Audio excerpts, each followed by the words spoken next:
So I'm going for my afternoon walk run. The guy scared the shit out of me. And I found this random small bed, so it's pretty cool. I'll show you show you the bed thing.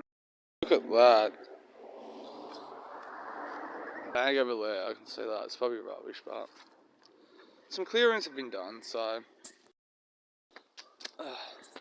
just an update. I am pretty comfortable and stuff of my snake encounter. Like nothing bad happened, so it's like nothing to worry about, but seeing the snake's not a day-to-day thing here. Despite living in Australia and where we live, but I ended up taking a shit there before, which I'm not going to show on camera. I hid it anyway. It's just just an not an out of body experience. It's a one-off. It's one of those things that you kind of like, being in a car accident, you just don't think it's going to happen. But anyway, it's happened, but I still got the nerves a bit thin. But anyway, maybe the devil wants me back to be the believer of being a satanic believer again, but hey. Or maybe me bad-mouthing the Illuminati is coming to get me. But I sent the local council an email about it. Just go, hey, I saw a snake here. I don't know. Other than the rough size of it and the skin colour, that's all I can say, and the actions, but they didn't respond. Maybe they will, but anyway, I'm doing one more lap of the walking part, one more smoke, and then in a fair few minutes I'm going to attempt to go for a jog again. So come home, working my chest and shoulders a little bit, but try to get little thing. Say, okay, hang on. Where are they? See, there's a bush turkey there and there. If you know you've got lots of animals like that floating about, they're always here. I'll put them on camera heaps of times. You know, there's no snakes around, so unless they get attacked and eaten and fucked with. Ooh. But little safety nets. You got little animals like wild animals like that, and yeah, you know it's pretty. Snakes aren't a problem, like the and dogs as well. So dingoes as well, but you know, all you do is to salute and fuck off. That's my breath. So I just went jogging for a month. First time in a month. I jog a few steps, stop, rest, jog a few steps. So unhealthy. So what's going to happen? I'm going to give myself a walking rest or a rest thing. I'm doing soft walking while trying to catch my breath. I'm going to do one more lap walking and try again for jogging. So if you're younger than 30, fucking really look after your health. Don't start smoking, eat healthy. And I'm not talking about do it to be some sort of professional athlete. Just fucking look after yourself. Be grounded. Find a diet that works out for you. And exercise routine too. So anyway, fight against the Illuminati. Fucking hell. Okay, so I just realised what time it was. I am supposed to be lifting weights as well a little bit. So I gotta be a bit more punctual attempting to jog. At least I've done something. So I'm gonna go home and lift a bit of weight just to help out. And the next 3 days I'll be at the cafe, so it'll be predominantly just walking and doing a little bit of weightlifting at home. Particularly today's Monday, particularly this Wednesday. Normally I don't lift weights on Wednesday, but particularly Wednesdays. I think the average for me to kind of get home walking wise from Manly at work, the cafe, is about 40 minutes. Is to at least fill out to an hour. I'm not implying to walk slower, but just walk fast and whatnot and make it an hour. So I'm doing. But at the end of the day, at least I'm exercising. Might not be much and stuff, but at least I'm putting in the effort, and there's dignity in effort. So time to get home, and after that, I'm gonna have a shower. Now I gotta buy some coffee too, which I forgot to do this morning. I've been talking about instant coffee. I know that's contradicting working at a cafe, but I don't mind the instant coffee.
So, I want to explain what I'm doing.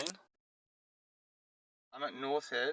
I couldn't remember if they had lighting here at night. Well, they kind of do, I'll put it like that.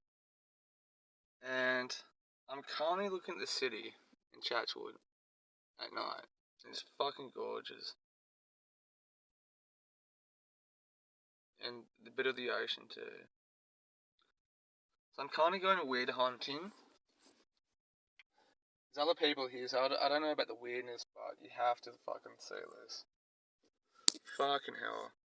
So I take some footage of me in the car, then I'll get out and have a look around and have a see. So that's the city. There's like other areas there. I couldn't remember if North Head had lighting around the thing, but it clearly does. I don't know why I thought that, but anyway, got my smokes and everything.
So I'm kind of outside where my car is.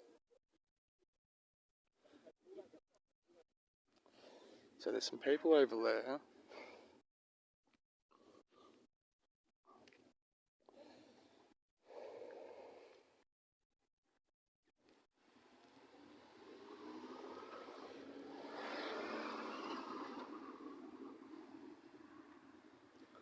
I don't know why, but I thought the streets would have some lighting around, but that's the city at night.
I tell you what,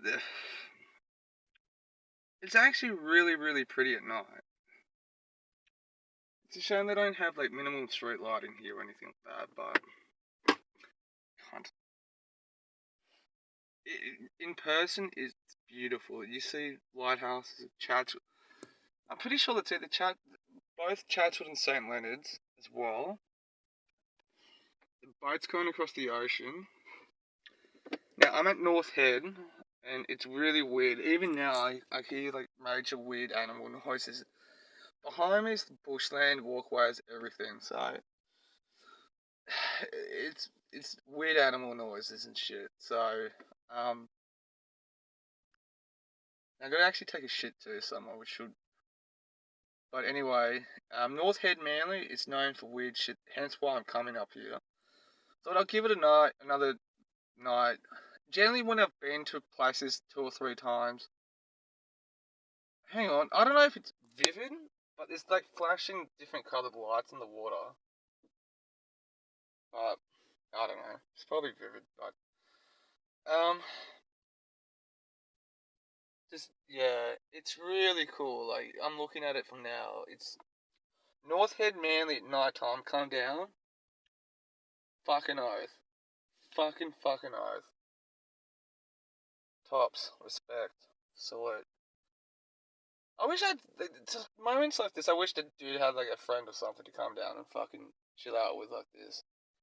But anyway, North Head Manly is weird. Has the, the Q station is haunted apparently. Big Brother Biggest Loser TV show was filmed here, and apparently it's known for suicides around here. So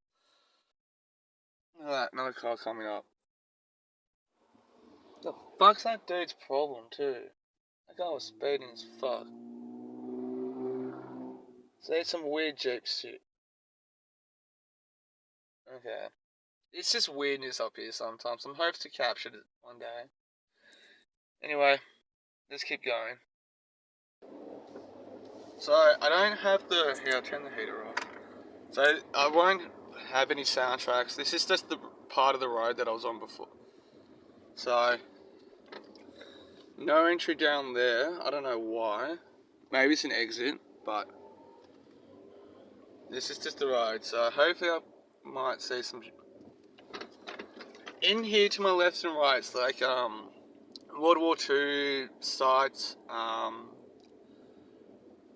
see there to my left there, scenic walkway. So it's so I hope that captures something weird as well. That to my left as well. Oh, hang on. Car park to the right. To my right is parking for buses. So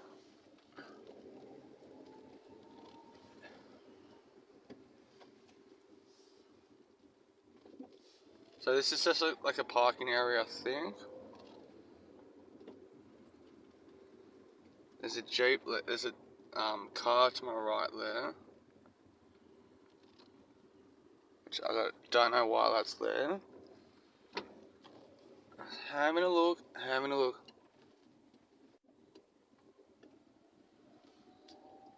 So, just driving around before.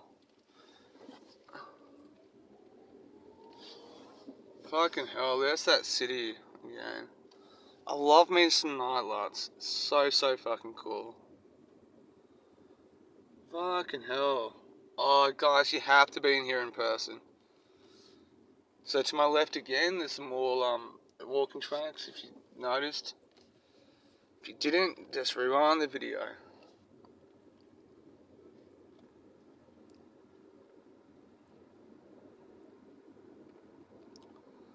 Fucking hell. So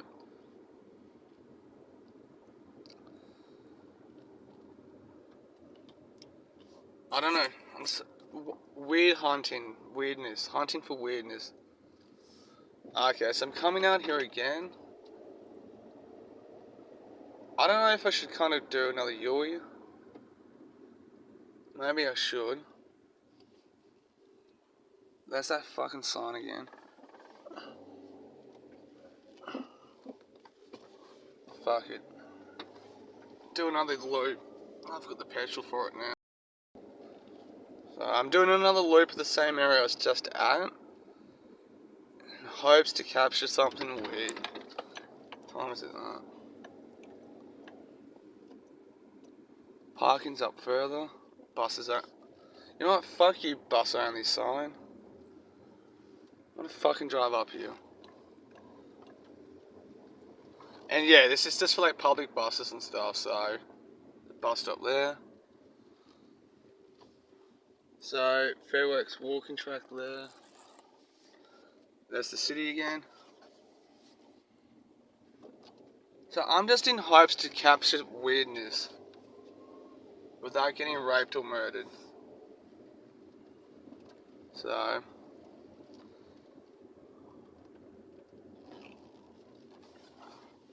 I wouldn't not know how many fucking homeless people live around here.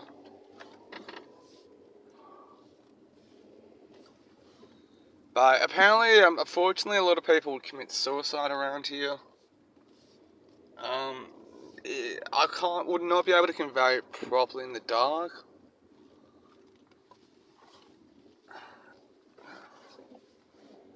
I don't know why the car will be there, but I don't want to find out either.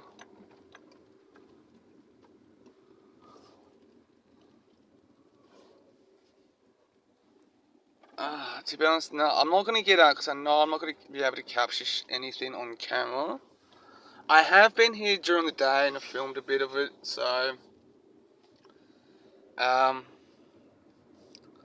going to leave the camera on until I exit, just in case. I doubt that I'll capture. Look at it, besides that fucking view, good start. I'm not too sure if UFO sightings are around here. Up there's the night sky, the black screen. It's just you just guys gotta calm down. So North Head Manly, just Google it. So here's the nighttime version, I guess. Now I'm not gonna do another Yui. We just passed the sign. Oh, was those the two Jeep guys? Yeah. Those two Jeeps before were ones who just drove past, I think. But so there's a crossing bench park thing there. No, I was just here on the left here. The kids have gone. Oh, what the fuck's that light? What the fuck is that? Oh, it's a car. That's what it was. Oh, there's another Jeep, dude. What the fuck? The fuck is going on with those Jeeps, man? Okay, I don't know, but I don't want to find out. So another bus stop thing. The Q station here in Manly is apparently haunted. I should really check it out. If I had a business account, I would pay for it and go in. So just to recap, that lighting that I just saw, it was from a bunch of Jeeps and stuff. So I don't know what's going on there, but it's who knows. This is kind of like what I'm saying about Wakers Parkway, guys. It's just weirdness happens, and unfortunately, you got to hang around here for a while, or just be here at the right time, the right place for it. So, but I am planning to get out and show one more thing. There's a guy on a motorcycle there. There's a bunch of residential areas. I think it's the army they're housed there, but it's military personnel. They house around here, which is towards the entrance. So there's a few military base, like because it's has a lot of war, military history and war history around here. To my left is the Q station. We'll be approaching a roundabout. Apparently it's haunted and shit. They do have tours and stuff, but there's no immediate parking here, which is the problem. So, okay, the camera's not picking it up. But I do know that it's got like security and stuff around, so it's I'm not gonna be banging out here at night.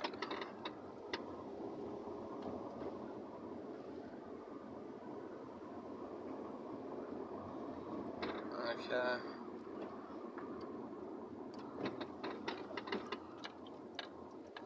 Now to my right, you might see clipped lights and stuff. Loads of the houses, and there is a building, I think it's a management building. Like what you see is, with glimpse of lights, is the houses and stuff that the military does. Okay, I just did a U-turn. Driving past that car just then kind of wigged me out, so I'm going to put the phone down for a bit and exit. Then I'll get out in a moment. So, no, actually, we're not that far, so I'm going to keep the phone on. Fuck it. So, guys, fun fact too. Okay, I don't want to. There's a road to my right, but that goes behind the houses of the military people. So I really don't want to fuck with military boys. But see that guy there parking? That guy's gonna fucking stay left and right. So that guy parking just there. Same with this buses, these vans we're driving past as well. Manly Hospital's to the left, so I'm gonna put the phone down and talk. So, if you wanna know what road I'm on, Darcy Road, Manly. I still haven't taken a shit yet. So, sorry about my hair, but so I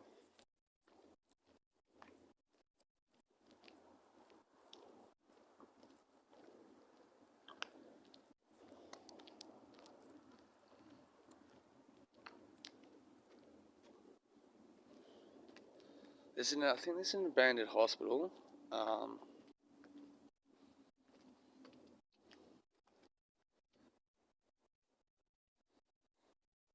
So if you want to do urban exploring,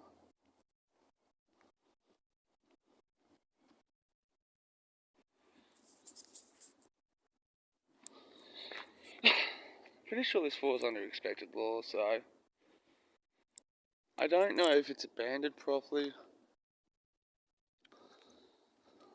So I don't know if it's I don't know if what they're gonna use it as. I'm sure I can look it up with Google search, but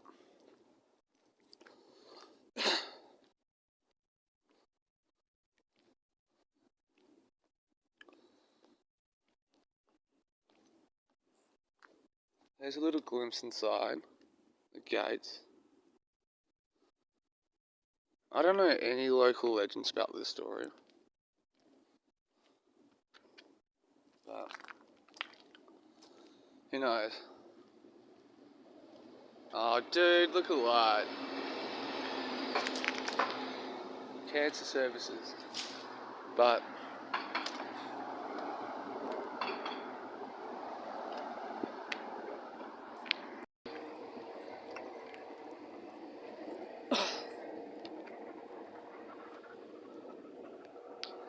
so across the road, they're fairly new. Across that stone wall is like apartments now. So I'm gonna show you the entry properly to the north head there. I've parked my car where a bunch of other cars are parked, so hopefully they're fine. So here's the hospital here. It's abandoned. If you're more braver than I am with bigger balls, it's have a look.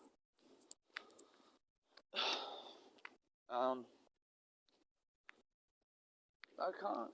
Like, I'm sure it's in the news. I just have to Google the fucking thing. And,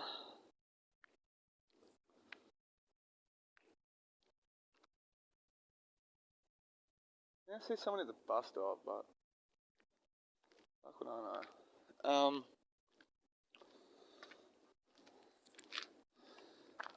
Bunch of construction shit. Yeah.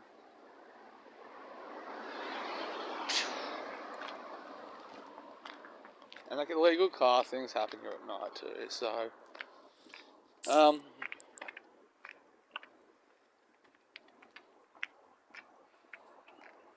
and it's also a popular spot for like New Year's Eve and all that, so and one time in recovery I went, but that's about it. Hang on. No. Oh, maybe not. So, here's the entrance to something.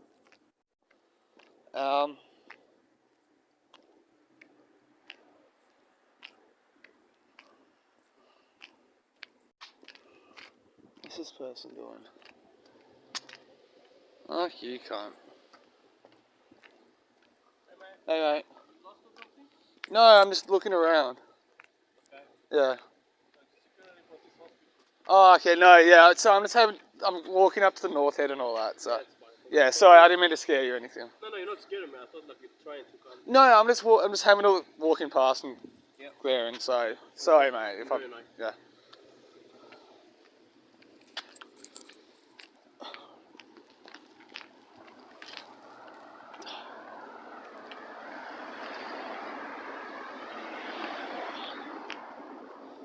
Fuck you, can't.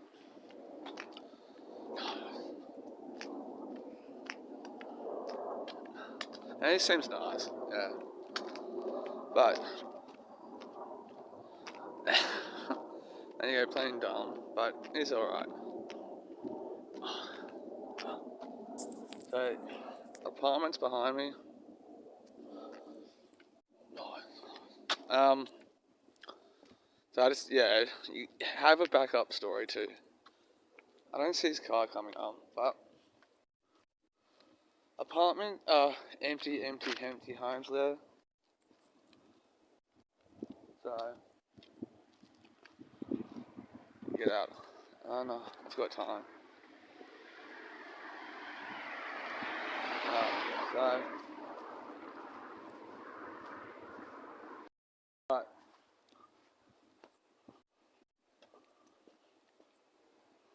Oh.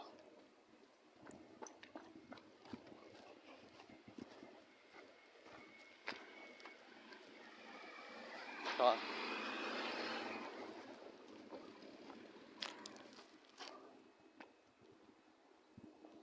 So I'll give you a hint. I don't know what building that is, but I'll give you a hint why this area is spooky as well.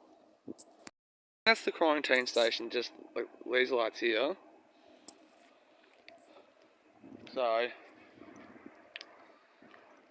there's a reason why things are spooky. That building there, so it's like a piping system. Anyway, that's the first time security's ever stopped me for anything. So, respect to him. Look back to my car now. So.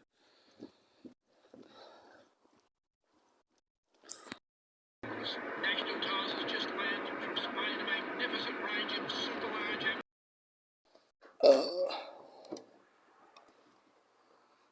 So,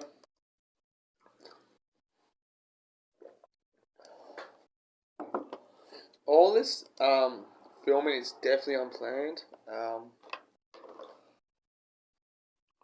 The reasoning behind that is because I just something to do with my editing. So I gotta have a look at it properly. But ever since I've edited something, it just slows down on my computer. So it's probably not a good sign overall. But something I certainly have to look into. Now I was gonna spend the night uploading some footage, but so I don't know how well that's gonna go. But I might have to wait till tomorrow night. Hey, I got a film shoot this Sunday. But anyway, so North Head. So I thought because I had to go buy some cigarettes, I thought I'd go for a little drive and show that around. That's North Head. You know, that's the city look from North Head at night. It'll look alright during the day, I guess, but you know, nighttime I love night lights, so let's talk about that forever. So, but you know, my computer's still slow at the moment, but it's happens though. But I'm just looking for weirdness, I guess. I might go out tonight and have another look, but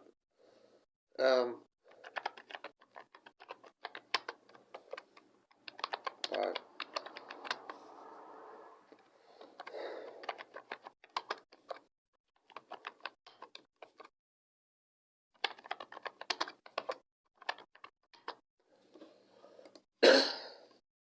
but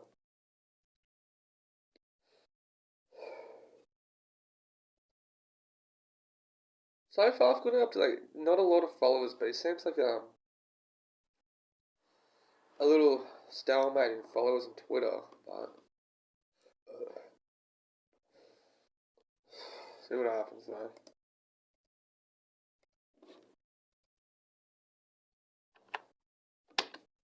But,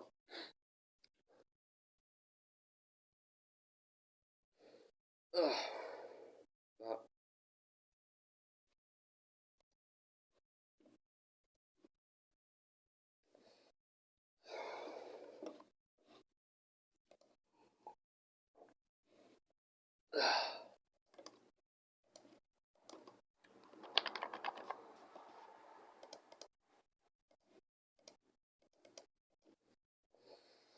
so I don't know where else I could go. Probably won't go far. Well, might just sit down and talk actually to the camera. My eating habits was alright today. I had a couple of moments today where I was a bit all over the place, but I was able to calm myself down. I didn't emotionally eat today. My dinner could have been a touch better. I don't know why, but I've just the last 2 to 4 years, I've just been eating avocado sandwiches every day for most meals. Like I'll mash up the avocado and have it as a sandwich. You know, but trying to break that. Not a plan to break that, but I'll try. That is.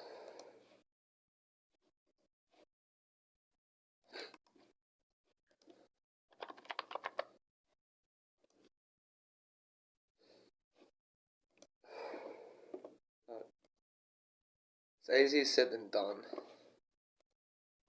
Which, if you know, like, when you're young, try to look after yourself because it's gonna come back later. You know.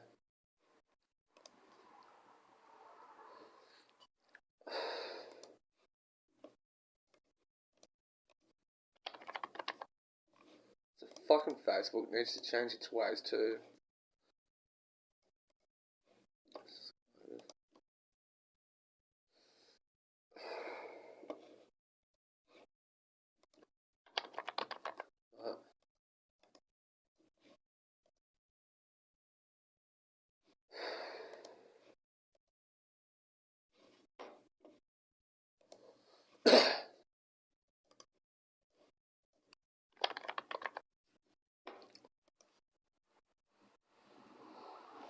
What else?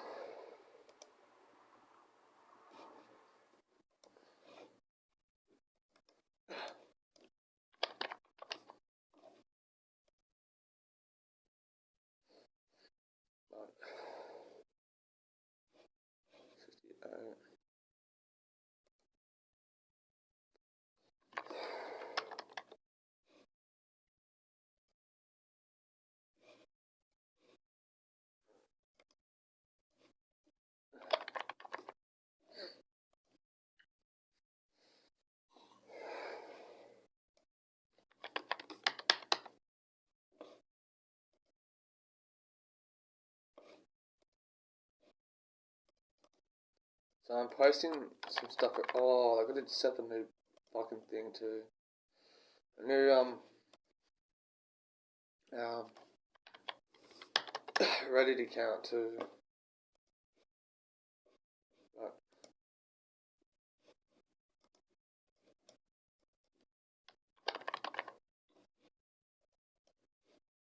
But you know, what happens when you a small YouTuber? So that's what I did today. I edited a vlog. I think it's vlog 145 I edited today. That's completely railroad my night.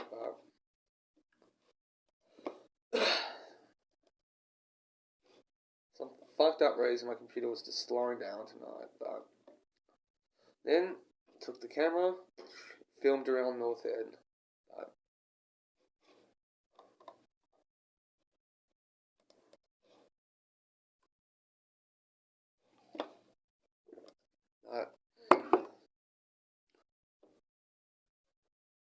Mutiny War 1988.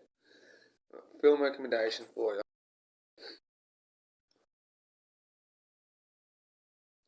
Truly bad cinema, certain movies. War movies, 80s. Not too many classic films.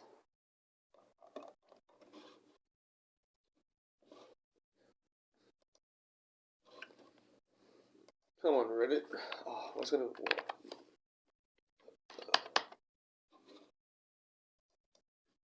But, you know.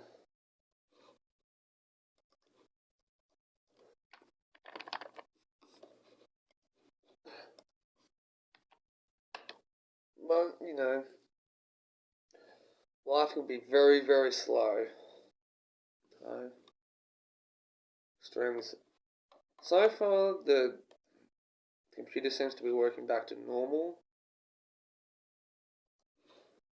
But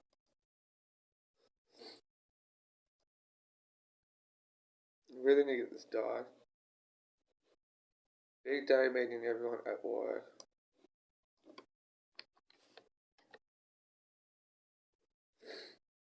Somebody's story. Newborn.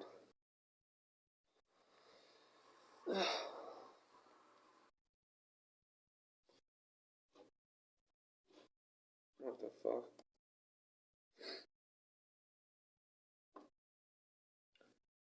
Mentioned in a comment. Oh, okay, that's alright.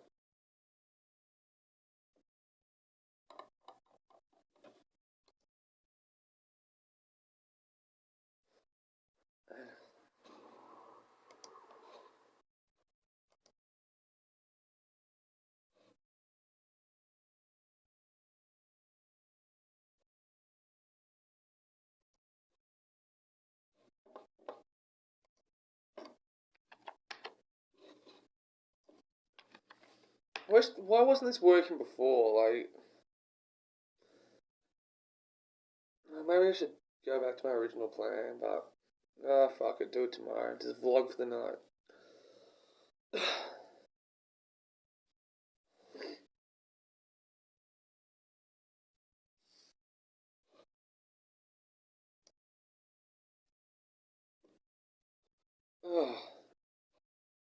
So far, so good.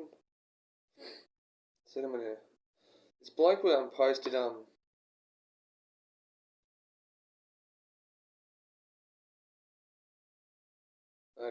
This bloke posted this thing on Northern Beaches living page. It's a Northern Beaches community page, whatever. Asking about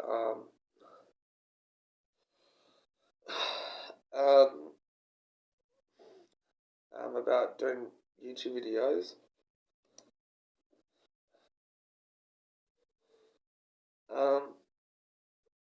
About the Northern Beaches, or specifically Manly in the beaches.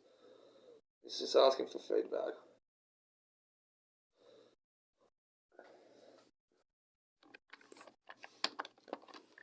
So I'm going to reply. Sorry for the wait. Sorry.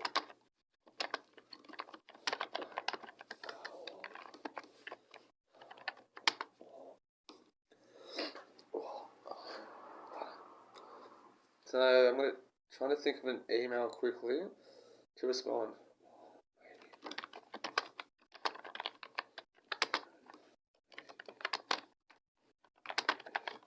If you don't.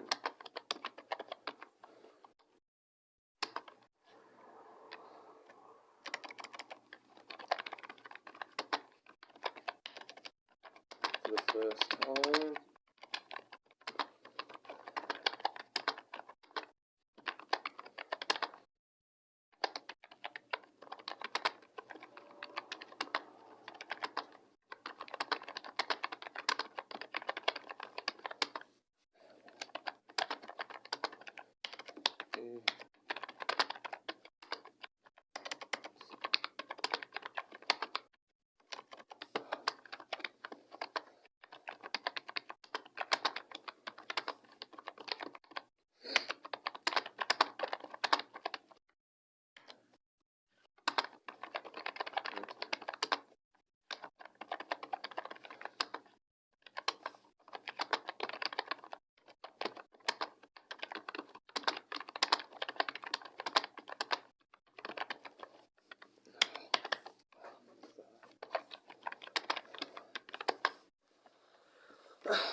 Look at that. How creepy is that? What the fuck? What the fuck? I don't know why I found that creepy. Hi. Creepy. If you're somebody who works at Facebook, man, fuck you as well, okay? What the fuck?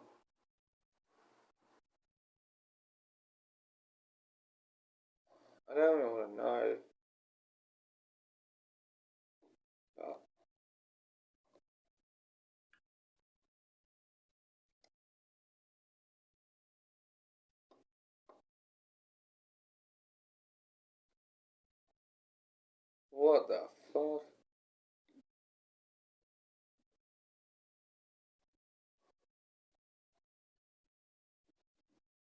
But happens, hey? Have you guys been following the Andrew Tate stuff? It's fucking cuckoo. Seen the BBC interview that he was doing. NPC development. What the fuck? I'm following an Instagram page called NPC development. Oh.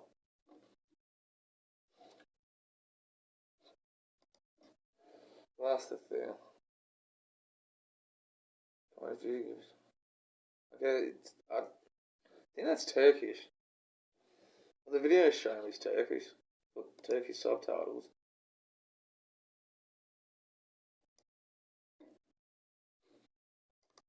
Okay, I'm gonna cinema vlog.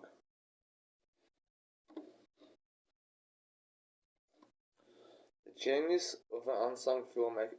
Did Jim Morrison make movies? I'm gonna Google that. Jim Morrison make Jim Morrison movies.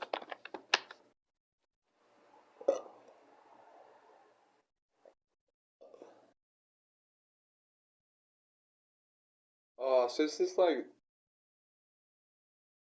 document like biopics on him. Bugsy.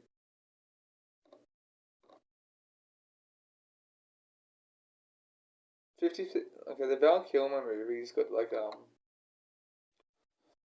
56% on Rotten Tomatoes.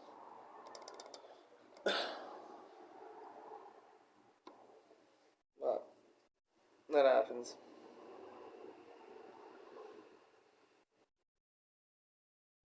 It's 8 o'clock at night at the moment.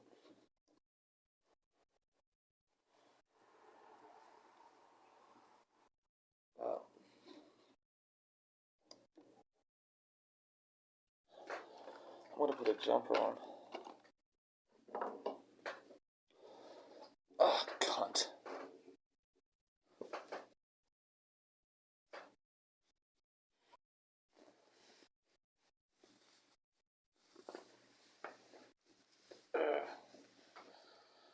Did I tell you guys I saw a snake too?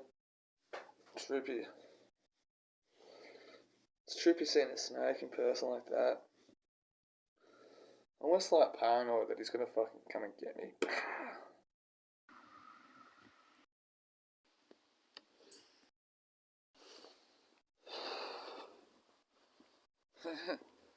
Walking past Steve's house.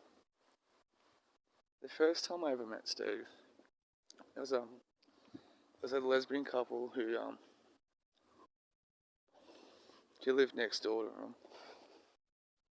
In that house there, and they beat the shit out of him, but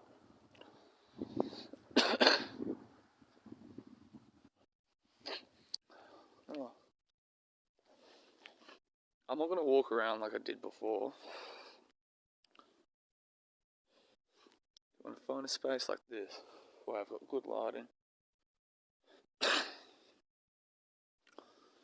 Also, I don't think that boat's ever been moved. Never. Lepo. That's what it's called.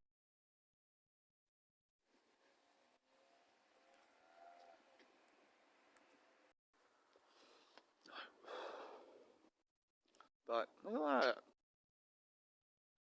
It's a cool fucking shot there, the light.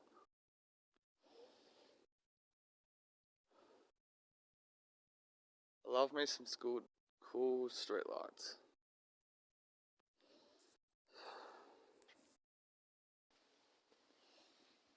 Oh, I shouldn't stand so close to Steve. Sorry about the wind. Nah, the other one was better. That one was better. The cool thing is I can look at the camera, or the viewfinder, and see traffic coming up behind me. This is cool.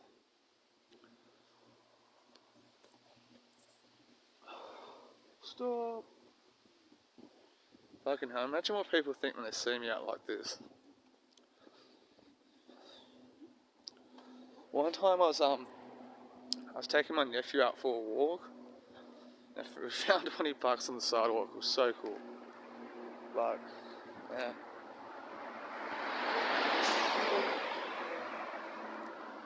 One thing I want to know if there's like any weird stuff like happens out late at night.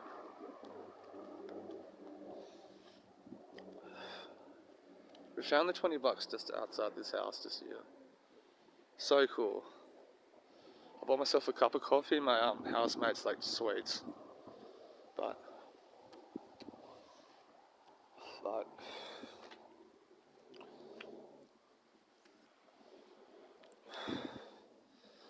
one reason why I'm trying to break the habit of smoking inside. I'm actually a bit better, a touch. Probably not half, but a quarter of cigarettes I have is outside now. I try to come out the front. That was a fucking leaf blowing in the fucking wind. See, I'm a coward, guys. My last girlfriend smoked outside. Like half the cigarettes are out in the front, and half the cigarettes is out in the back. So I don't know. To be honest, I liked it. But she didn't live in suburbia. She lived somewhere else. Her area was actually cool to live in. This area is for retired people and families.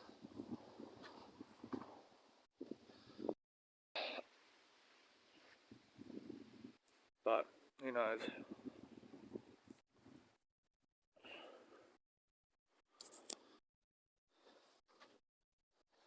Outside. Ooh. I shouldn't stay out long like this, but one moment out on my street that I regret not filming. It was Halloween one night, and and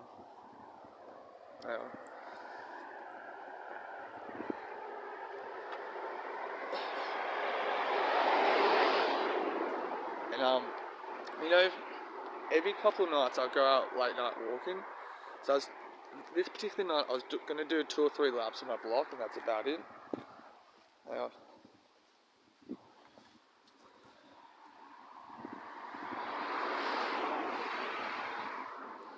Anyway, this lady, I think she was, She was in one of these two houses at the front, drunk. So I kind of stopped to see if she's okay. She want anything, and she's like, no, I'm just been drinking at a friend's place, which I think she's been drinking at the houses across my place. Got into like an argument with the owner because the owner owns a dog, and the owner's a vegan apparently, and her friend bought vegan dog made dog food, whatever. And they got into an argument, saying my dog's a fucking vegan. Got kicked out, and she was just sitting at the fence line for I don't know how long, drunk. But that's the only weird experience I've seen. Besides another one on the other side of my block. I don't know if he still is there or the tight schedule, but I've seen him about 3 times. He's out late at night, standing next to one of the car, practicing like my. Here he comes.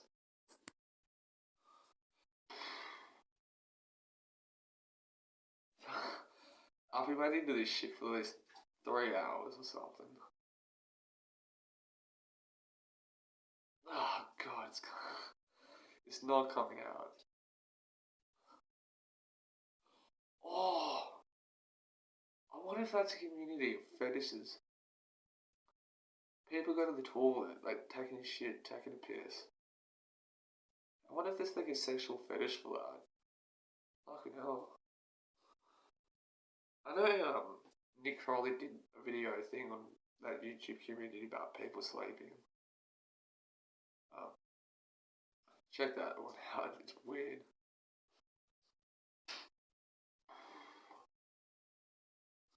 Don't you love taking big shits? You've been holding it on for a while and it just comes out. I'm at the cafe tomorrow too, guys. 10 a.m. to 4 p.m. 6 hours of cooking, cleaning, prepping, and more cleaning. I've got to mop the floors too. What? What? It's coming. It's finished.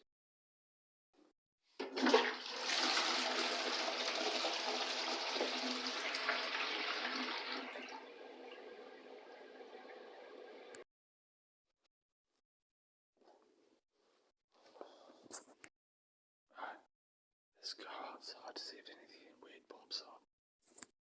Yeah, I don't think anything weird's gonna rest in. Maybe at the shops. Fuck, I've not put that roundabout on a vlog in a while.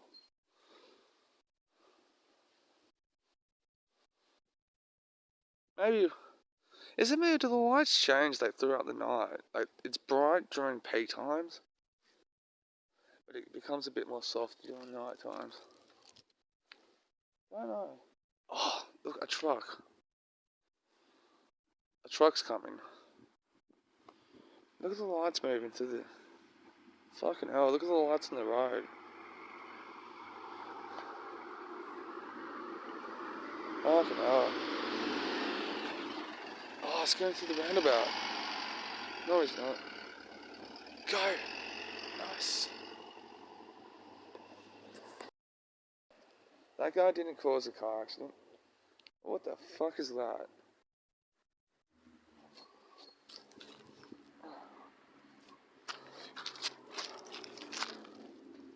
Look at that.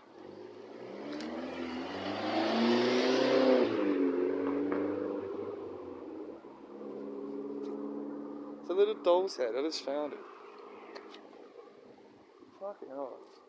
Where's the rest of its body? I just found that. That's weird. Does this classify as weird? The doll head? Fucking hell. Oh, I could have put this in the middle of the roundabout.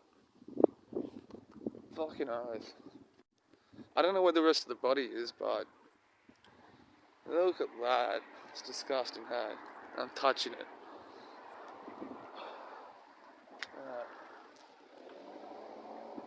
So, no one's coming. It's here, in the middle.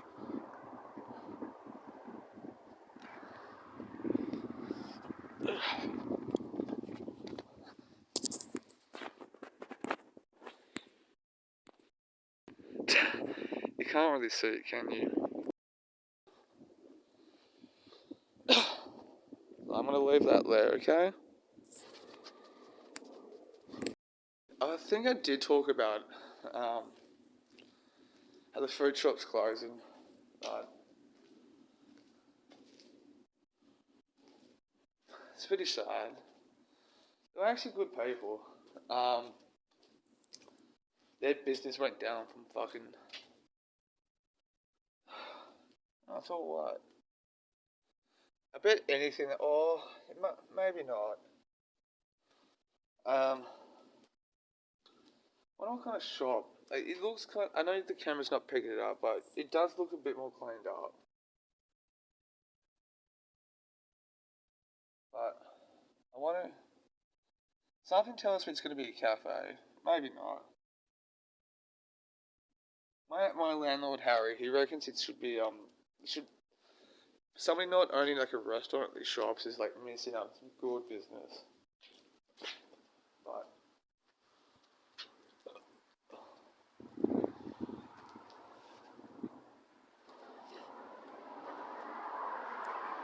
uh,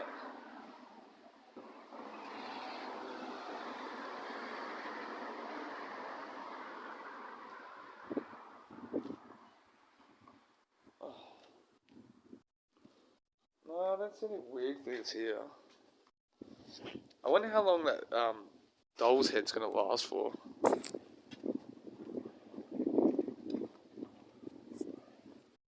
No. See nothing weird around here. Oh, they left their bench out. They left that bench out. The cafe did it. This cafe's alright. They can do better, but it's just basic bullshit. But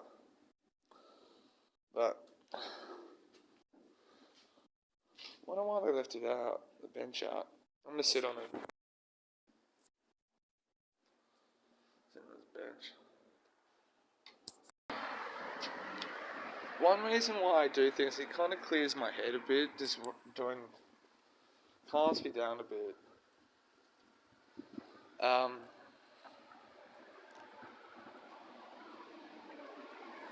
So I'm trying to contemplate, like my YouTube stuff hasn't been doing that well, because of the shadow banning and Facebook being annoying.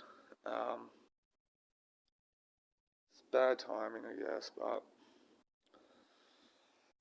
see what happens. All I can do is slowly try to build it up, like which is taking a long time. But this new cafe, so I talk about the cafe. I've still got writer's block today. It's supposed to be a day of writing today, but it wasn't going to happen. But what can you do? I got some books. I said I'm going to bring in new books. Start not new books, but reading books. Bus again.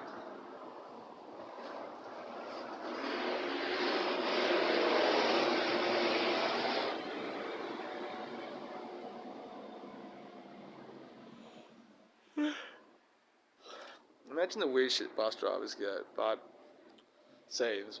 But it happens though. So maybe I'll do like poetry or short stories to help kind of kick in that sort of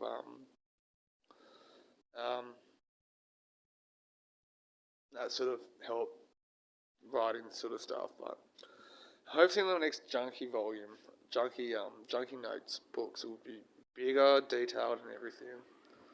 But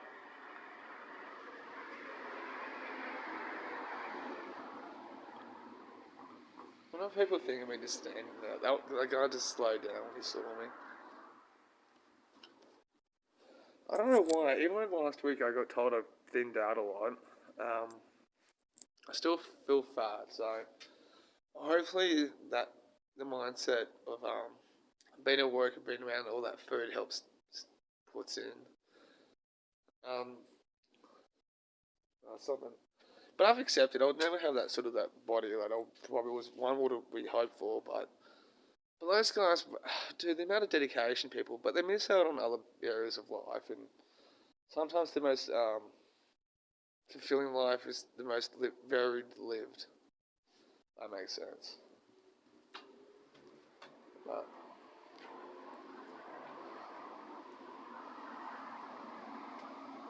okay, that guy definitely saw me when I was just driving past. The thing is, it's winter time, but I can actually tolerate the cold. To memory, this time of night during winter, I just would not be able to put up with it at all, being outside, particularly at night. But tonight I am. Maybe because it's not windy as well. Last time I was out and about here, I saw that professional walker. That was fucking weird. Like, this guy was actually dressed, prepared. Oh, the security lights went out. But, so I'm really impressed. That's spooky. Really weird. Oh, so that guy that I was emailing about, he's this guy, he wants to start a YouTube channel around Manly, but looking for feedback or ideas. So I sent him some points. He lives in Queenscliff, so, and I'm currently based around North Balgowlah, so Google Map North Balgowlah and Queenscliff, it's not that far, sort of thing. But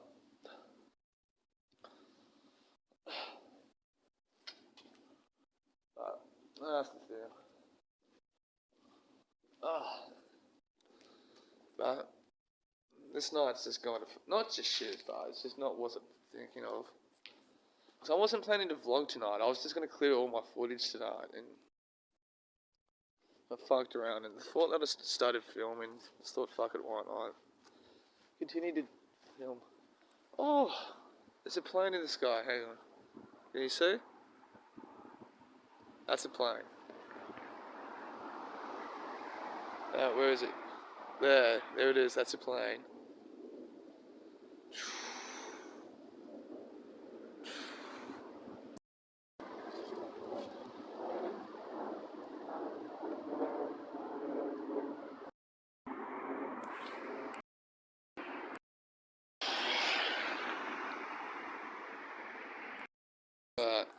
Some of the advertisements that you find here.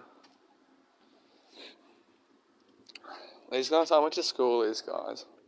Pretty cool. So, if you live local, call these guys, okay?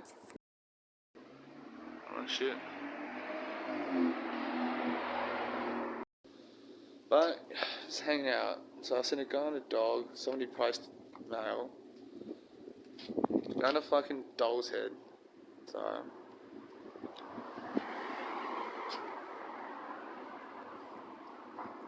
one hand too. I saw this bloke called Sharky. Fuck, he's a crack. He's broken. He's just a nutcase. He reckons he's been hearing his shit sound and he can't get to sleep, but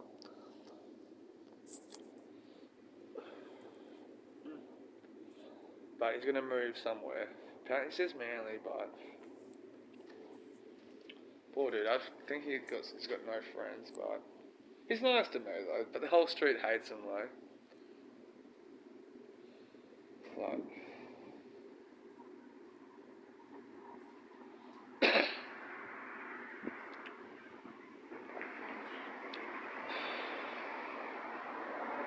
this would be like a cool random nautica thing. A couple people on random nautica just show up with their camera and see me. I'm like, but also, these benches, cool bands. But skyline looks cool too. Different colours. That's from the city. The city's down that way. But surprisingly too, I was thinking about doing ducking into that French's Frost meeting. I think I've not go back to meetings, but I'm kind of there. I was there. I did throw across the weekend, but I did Saturday morning at Curl. I dropped in the harbour on Saturday night where my old one was. Went to Narrabeen last night, but I think I just need at least one during the week. Or maybe I should do my own in-house recovery a bit better, listen to somebody online about a speaker tape maybe or something like that.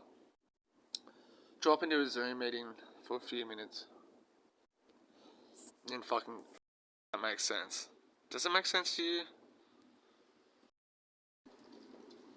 Maybe that's what it needs, just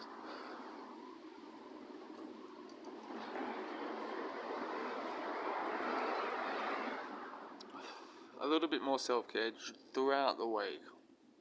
So hopefully I can expand and hopefully not do the same routine every week. But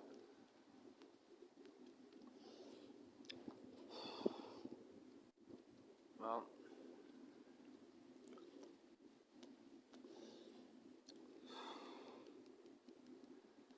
fuck, I can't believe I saw the snake. Yeah, I was gonna take a shit, so it's like I fucking didn't catch me with my pants down. That would not be pretty clean evidence. But life is a routine of doing random things. But I don't even know why I'm here, not at home. I've been filming so much outside. It's really bad about that. But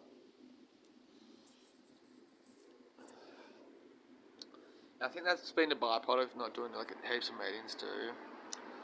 Where meetings took me outside, and when I was actually vlogging, like being at home, more present at home, helped. Night, I've done a few things. This is why I stopped filming early in the night.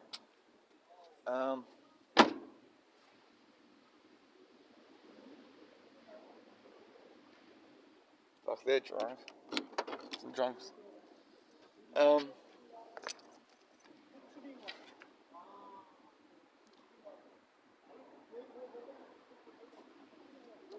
Check these guys. But anyway, just gonna say. So this is why I stopped. So I thought I'd walk around because it's every month I try to change the nights where I walk late at night, so my body can kind of like get something different. Oh, they're fucking just young kids. So I don't see any weirdness. It's Monday night too, so I don't think anything's gonna happen. I don't see anything. Oh, fuck. One of these nights I have to do this shit. At the moment, the wind's really good, so it's not going to be a fuck up to the town, but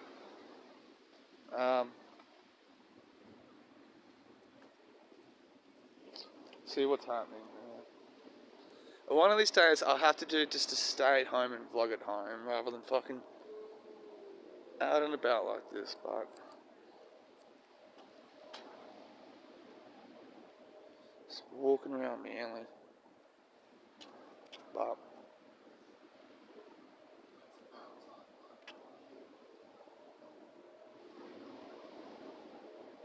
what the fuck? Some randoms and shit.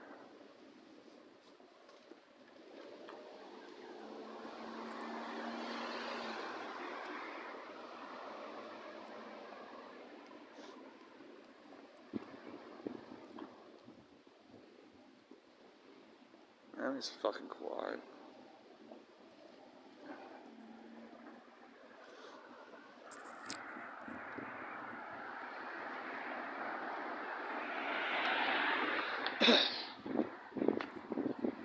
Everything.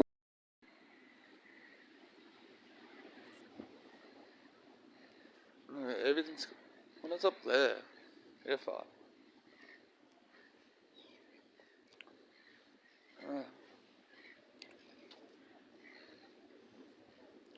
Walk burgers, eh?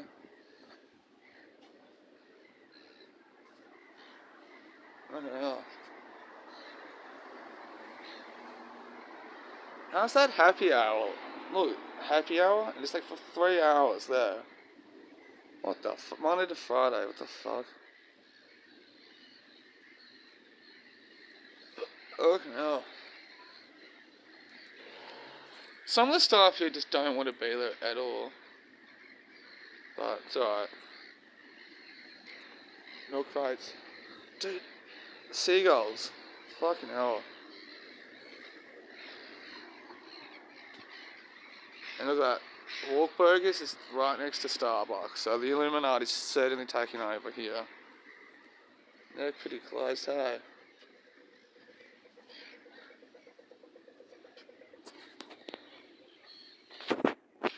Still got the things going on. Fucking hell, it's more windy out here.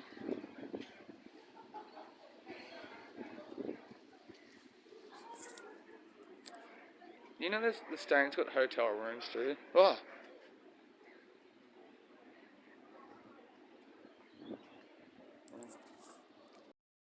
It's Monday night, so no one's gonna be around. And I can dance. But fuck it. They smell nice.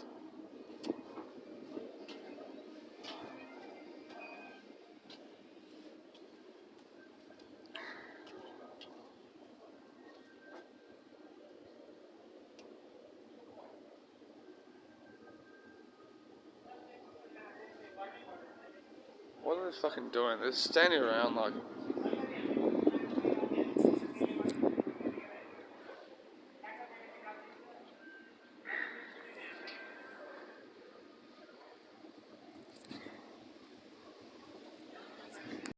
I feel some guy's gonna punch up.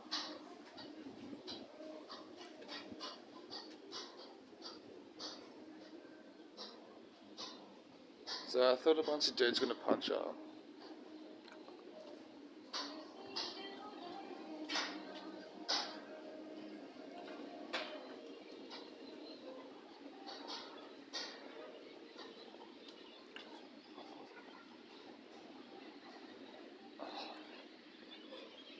That was disappointing, wasn't it? I literally thought this dude's gonna punch up, but nope. I was wrong. Quiet, hey. Quiet. Nothing's around. No, it's so quiet around here. I mean, fucking quiet.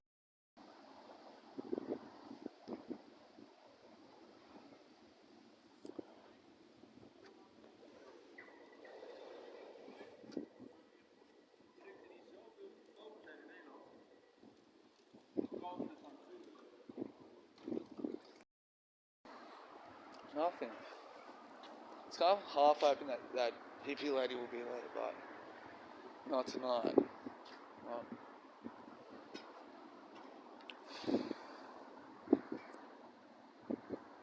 So I don't want to be walking to fucking the wharf, but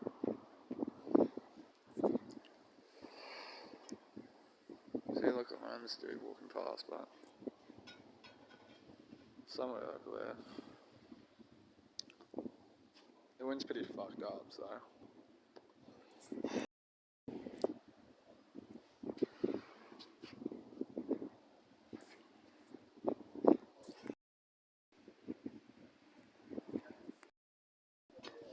It is fucking pretty cold, hey?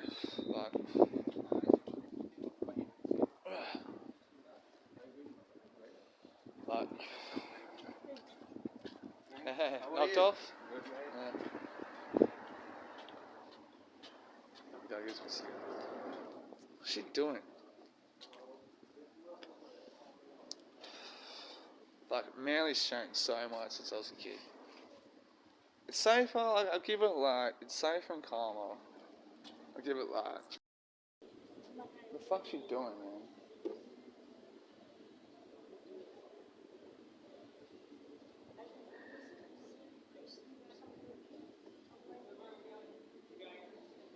She's just picked up some random sign thing.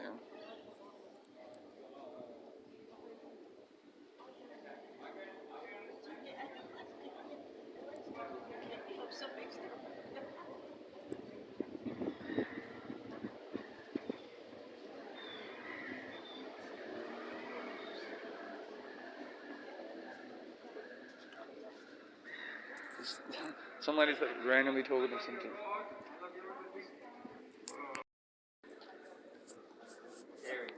I know. What is? What? What's scary? What think the Italian gods Yeah? is very funny Yeah? because the Roman gods have replaced the Italian gods.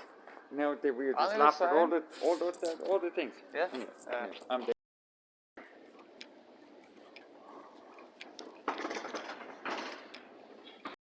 It's gave me fucking $10 for one cigarette, so I don't know why, but he was really drunk. Nice, but initially I thought he was going to swing on me, but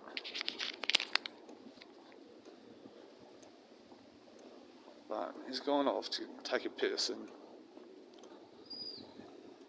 so I'm going to have a little bit of a more. I can see him from up here. I think he's going to buy smokes, but fucking weirdo. Don't drink too much, guys. Yeah. Thought he was going to start swinging on me for some fucking reason, but he offered me crystal meth too, so he knows where to get some, but I said it was bad timing. Why you say, Gypsy? Harmless, but yeah, I'm going to punch on if I ever see him again, but he asked me to wait. He's going to get a packet of cigarettes, but fucking hell. At least I got free coffee, a couple,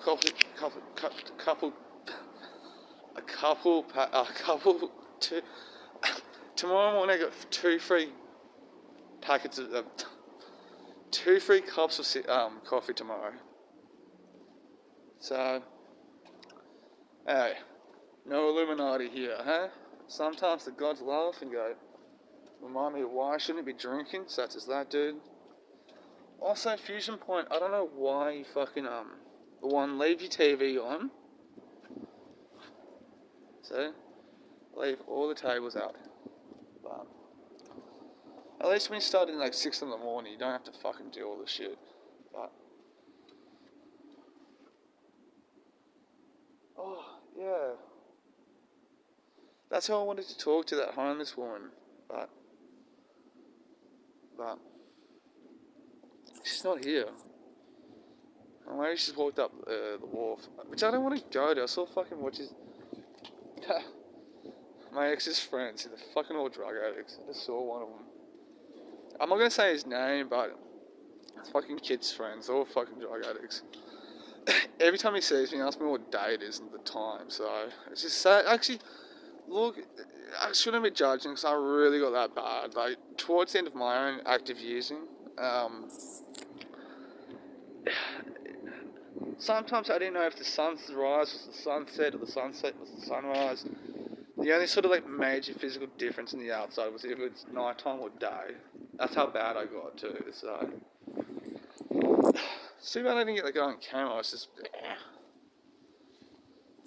but I wanted weird experiences, and that dude gave me a weird experience. And fucking $10 for one cigarette too. Like I was okay giving it for free, but and this car looks like it's dumb too. That oh, I could have fuck man. You know what? That guy offered me fucking. I could have got $50 out of him. I could have gotten fucking drugs, gone to a brothel. Fuck me. See, that's where my head goes to. I could have gotten this out of him. I could have gotten that out of him. But I couldn't do that. They're just gonna wake up tomorrow and going, what the fuck?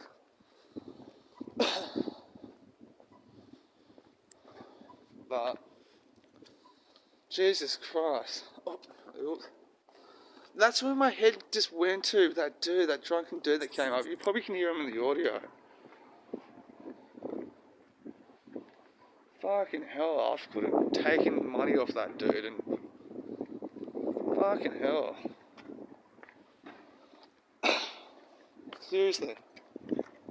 My head just went there. Fuck. Talk about taking advantage over a dude. You know, fuck, that guy would have got him a packet of cigarettes and just kept fucking off somewhere. He told me he was going to come back, and I'm like, no, I'm not doing this dude's bullshit, but Oh, God, because yesterday I had that fucking urge to act out so much yesterday. Yeah, he's not there. He didn't go back. So he had to take a piss and go get a packet of cigarettes and ask me to wait. I was going, yeah, no worries. As soon as he walked up the road, I'm like, yeah. Fucking hell, I could have just gotten money out of that dude. I used to do that as well, like just hustle like that. When I was in Brisbane, I used to hang out at the Fortitude Valley and just strike up a conversation. You get some dude like, that's fucking, oh dude, chuck us some money. And I was just like, fucking hell. Oh. Man, imagine that. I've met a couple of dudes who are addicted to hookers and shit. But they could afford it. I don't know, just fuck. Yeah. I knew one of them knew about a hooker who used no condom too. Fucking feral. If he's still around, he's probably talking to that tobacconist. But I saw what's his name come up here too. I don't know if he would go to, but fuck.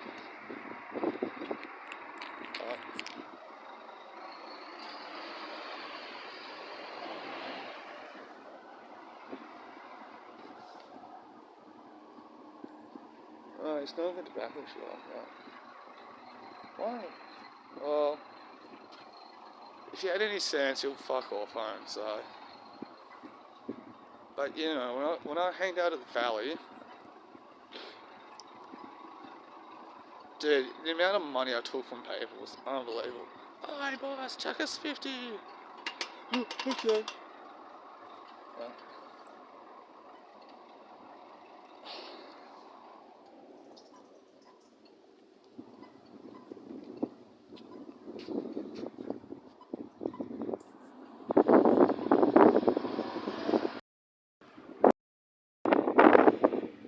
Presented as high-minded efforts to approach the standards of Nuremberg, invariably falling short. One fundamental reason for their failure and their profoundly immoral character is that the principle of universality is universal in only one crucial respect. It's universally rejected with scarcely any departure. Worse, the rejection is scarcely, if ever, even noticed. So deeply ingrained is the doctrine that we are immune to fundamental moral and legal principles. The poisoned chalice has never approached the lips of the powerful, no matter the crimes. And one of the tasks of the media is to see that result. Worse still, this is considered right and just, or more accurately, is routinely concealed in a display of self-praise, tainted only by the recognition of failure and incompetence, which is reminiscent of concerns of the Nazi high command after Hitler made the foolish error of opening a two-front war. And that is regrettably all too accurate a portrayal of the stance of the intellectual culture, the media in particular, with regard to the blood that's on our hands from Nuremberg to the present day. Actually, that ugly outcome was foreseen by the more acute participants in the Nuremberg proceedings, and notably Telford Taylor, who was Jackson's chief counsel for war crimes. The central crime addressed by the Nuremberg Tribunal, of course, was the crime of launching aggressive war. Quoting Taylor before the trials, he said, "This phase of the case is based on the assumption that it is or will be declared a punishable offense to plan and launch," and then he interpolated, "and lose, an aggressive war." His question, "and lose," was quickly proven to be all too appropriate. So the crime is to lose an aggressive war. In retrospect, Taylor described Justice Jackson's instructions to the tribunal as beautiful words, but did the results match the aspiration? It's a rhetorical question, as he intended. The results could not have undermined the aspiration with more force and cruelty. Aggression in the tribunal's judgment, quoted, is the supreme international crime, differing from others only in that it encompasses all of the evil that follows. All means all. So in Iraq, the crime of aggression encompasses the savage destruction of Fallujah, sectarian violence, death squads, the desperate flight of 2 million people, the displacement of 2 million others, and the rest of the horrors of the past few years that are too familiar to review, with the aggressors absolved from blame, except in marginal respects, in keeping with the conventional refusal to sip from the poisoned chalice. There was no ambiguity in the definition of the supreme international crime. In Justice Jackson's opening statement to the tribunal, he defined an aggressor as a state that is the first to commit such actions as invasion of its armed forces with or without a declaration of war of the territory of another state. Very clear. There's actually more to which I'll return, but this provision holds unambiguously for the U.S.-British invasion of Iraq, which is the leading issue on the international agenda today, and by far the greatest concern of Americans, according to regular polls. Well, there is vigorous debate about Iraq, but it's within strict limits, which are familiar, for example, from the debate on Vietnam for many years. In fact, Iraq is often compared to Vietnam. A comparison that is accurate in one respect only, namely how the war is perceived by the aggressors. Almost every other respect is radically different. Particularly instructive, as always, is the interpretation of the doves at the extreme critical end of the admissible spectrum. These are the guardians of permissible thought.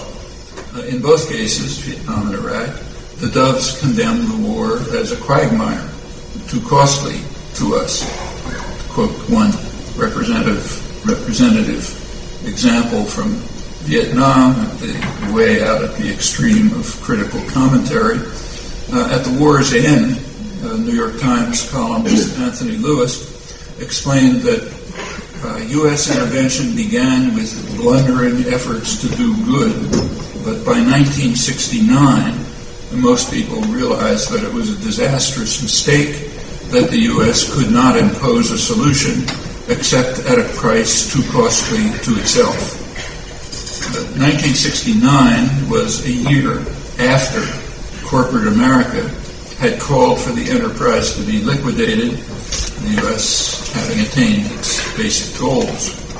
1969 was 2 years after the highly respected military historian and Vietnam specialist Bernard Fall warned that Vietnam as a cultural and historic entity is threatened with extinction, while in the South, which is always the main target of U.S. aggression in Vietnam, in the South the countryside literally dies under the blows of the largest military machine ever unleashed on an area this size. But at the liberal, dovish end of the spectrum, it was becoming too costly to us. That's as far as you could go. But not the population, however, the U.S. population. By 1969, 70% of the U.S. population regarded the war, quoting, as not a mistake, but fundamentally wrong and immoral. Those figures have remained pretty constant to the present, which is pretty remarkable because everyone reaches that conclusion on their own. The words are unpronounceable in the mainstream. Well, to mention one other case, preeminent liberal American historian and Kennedy advisor, Arthur Schlesinger, at first supported the Kennedy-Johnson aggression, adopting the virtually universal stance. There was no objection to that. But 4 years after Kennedy launched the direct aggression, Schlesinger was having second thoughts, and he wrote, "We all pray that the Hawks will be right, and that sending more troops will bring us victory. And if the surge of that day works, we may all be praising the wisdom and statesmanship of the American government in winning victory in a tragic country gutted and devastated by bombs, a land of ruin and wreck." But he doubted that it would work, so he was at the dovish extreme. And he therefore added, "No thoughtful American can withhold sympathy as President Johnson ponders the gloomy choices that lie ahead." That is, sympathy for the president, but not his victims. The translation to the present moment is perfectly straightforward with a few changes of names. It's what you read today in the papers. Well, it's kind of significant that Schlesinger's position on the Iraq War was radically different. As the bombing of Iraq began, March 2003, he recalled the words of President Roosevelt after Pearl Harbor, and he wrote that the bombing of Baghdad, too, is a date which will live in infamy. Roosevelt's famous words at Pearl Harbor. The bombing is a date that will live in infamy as the U.S. embraces the policies of Imperial Japan. That was a lone voice in the mainstream. Schlesinger died a few months ago, and he was greatly honored, but not for this stand, which has been effectively dispatched to the memory hole. The prevailing attitudes about Iraq, the Iraq aggression, are much as in the case of Vietnam, benign in intent by definition, but becoming too costly to us as a result of the incompetence and the errors of the political leadership. Justice Jackson's principle of universality is not even a faded presence. Also gone from history and media coverage is Washington's torture of the Iraqi people in earlier years, from the CIA-sponsored coup of 1963, certainly backed, probably initiated by the CIA. That's the coup that laid the basis for the rule of Saddam Hussein, a rule which Washington strongly supported from virtually its outset. As you all know, Saddam was hanged for crimes that he committed in 1982, crimes that were minor by his standards, only 150 people killed. With impressive discipline, the media and commentators failed to notice that 1982 was an important year in U.S.-Iraq relations. It was in 1982 that President Reagan removed Iraq from the list of states supporting terrorism so that the U.S. could begin to provide Saddam with substantial aid, including means to develop weapons of mass destruction. To firm up the deal, Reagan sent his special emissary to Baghdad named Donald Rumsfeld. Along with others, the U.S. and U.S.-British support for Saddam continued without a break, right through his most horrendous crimes, and long after the end of the war with Iran. In 1989, the Bush administration, first Bush administration, invited 3 Iraqi scientists to attend a detonation conference in Oregon, where they learned from experts all over the world how shockwaves detonate nuclear weapons. In short, they were being trained in advanced means to develop nuclear weapons. In December 1989, Bush was sending materials that the Iraq regime could use for nuclear, missile, and chemical purposes. Actually, I'm quoting from congressional records, not from the press. which has kept this far removed from sight for 15 years now. In April 1990, Bush sent a high-level senatorial delegation to Iraq, led by Senate Majority Leader Bob Dole, later Republican presidential candidate. Their mission was to bring President Bush's greetings to his friend Saddam and to assure him of U.S. support. Well, 4 months after the Bush mission, Saddam invaded Kuwait, either disobeying or misunderstanding orders. That's a real crime. That shifted him from the category of honored friend to embodiment of evil. The invasion of Kuwait was indeed a crime, though not by Saddam's standards, or for that matter by U.S. standards. A few months earlier, the United States invaded Panama, vetoing a couple of Security Council resolutions and killing probably thousands of mostly poor people. According to the victims, more than died in Saddam's invasion of Kuwait, though we don't know the details, because it's a firm principle of international affairs and moral culture that the victors do not permit investigation of their own crimes, so we only have the victims' reports. Well, those were the early days of U.S. torture of Iraqis, which continued without a break. At the time of the Iraqi invasion of Kuwait, American public opinion was strongly in favor of a diplomatic solution, a solution which would combine Iraqi withdrawal from Kuwait with international negotiations to settle a regional crisis. That's actually pretty much what Saddam had proposed, though the media politely withheld the information, except for one newspaper, Newsday, which is a suburban newspaper near New York on Long Island. It's kind of an interesting fact that right throughout the build-up to the war, officials in Washington were leaking information to Newsday, which it published. The U.S.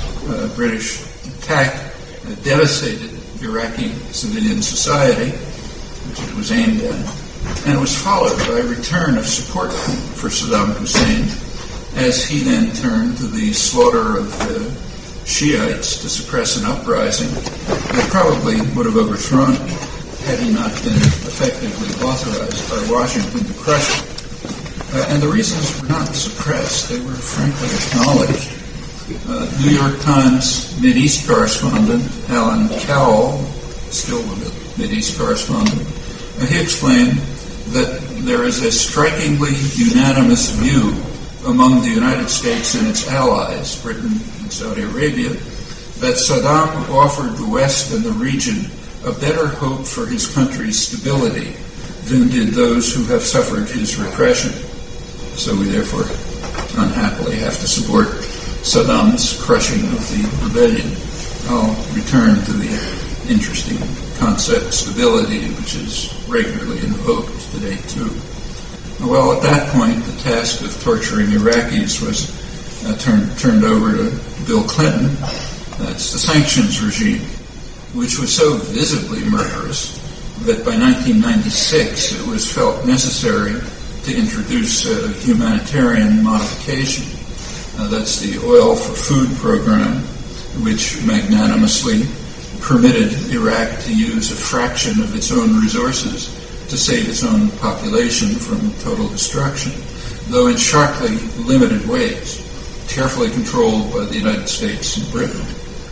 The first director of the program, a distinguished international diplomat, Dennis Halliday, Irish, he resigned in protest after 2 years, condemning the program as genocidal. Notice that's the humanitarian program. He condemned it as genocidal and resigned. He was replaced by another highly respected international diplomat, Hans von Sponeck, German. He also resigned after a couple of years, charging that the Clinton-Blair administration of the sanctions violated the Genocide Convention. Their well-documented charges are scrupulously ignored by those who posture grandly about genocide when they detect crimes of some official enemy. Not on that scale. Halliday and von Sponeck were iced out of the U.S. media during the build-up to the 2003 invasion, although, or perhaps because, they knew more about Iraq than any other Westerners. Or perhaps it's because the media agreed with the official Clinton State Department position when it blocked von Sponeck's efforts to bring the grisly record to the Security Council. Their phrase was, "This man in Baghdad is paid to work, not to talk." And that was Clinton's State Department, so he can't inform the Security Council. Well, he does talk, however. And in free societies like ours, we're lucky to be able to read von Sponeck's detailed and devastating account of the effect of the genocidal sanctions and the Clinton-Blair role in ensuring their brutality. His book, called A Different Kind of War, appeared last year. It's one of those books that is too important to be reviewed or mentioned. A recent database search a couple days ago found not a single mention of it in the United States, and in England, a single review in the Morning Star, not exactly mainstream. Robert Fisk also brought it up in the Irish press. Apparently that's the only English language mention. It's easy, quite easy, however, to find ample praise for Tony Blair's profound moral convictions as he stepped down from office a few days ago. I'm sure you've read many of these accolades. The crimes I mentioned are only a small part of the ugly story, for Clinton even more so. Well, we can find out something about the effects of the Clinton-Blair sanctions, at least obliquely, if you read closely.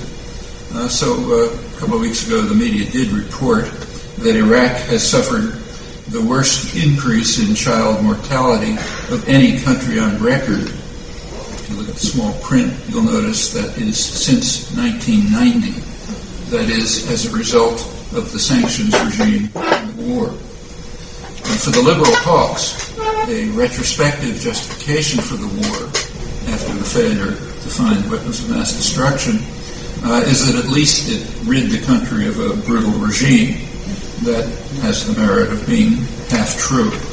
It rid the country of two brutal regimes, Saddam Hussein's and the sanctions regime, which apparently killed far more Iraqis than Saddam, but only one of them is mentionable. Also unmentionable is the belief expressed by Halliday and von Sponeck that if Clinton and Blair had permitted Iraqi society to revive, Iraqis themselves might have dealt properly with Saddam's tyranny, and probably sending him to the same fate as a series of other vicious tyrants, many quite comparable to him, supported by the United States and Britain to the last days of their bloody rule. Ceausescu, Suharto, Marcos, Duvalier, long rogues gallery of others, to which new names are added regularly. None of this arousing any thoughts about our innate benign intentions to do good. Well, the outcome in Iraq, as you certainly know, is an unmitigated disaster. It's not surprising that last year, according to State Department polls, 2/3 of people in Baghdad wanted the United States to leave immediately. Large majorities elsewhere wanted the United States to withdraw within a year, which would mean within the next few months. And a vast majority felt that the presence of U.S. forces increases the level of violence. 60% regarded U.S. forces as legitimate targets of attack. These figures include Kurds, and they're much higher in the Arab areas where the troops are actually deployed. These figures have been rising steadily for some time and are presumably higher by now. Well, the U.S. public largely agrees. It, by a large majority, favors a firm timetable for withdrawal. The government reaction is escalation, the surge. The Democratic majority has proposed alternatives, but they're pretty pallid. Even the one that was vetoed. There's a useful analysis by General Kevin Ryan, who's now at the Harvard Kennedy School of Government. He suggests that the Democratic proposal should not be called withdrawal, but rather remissioning.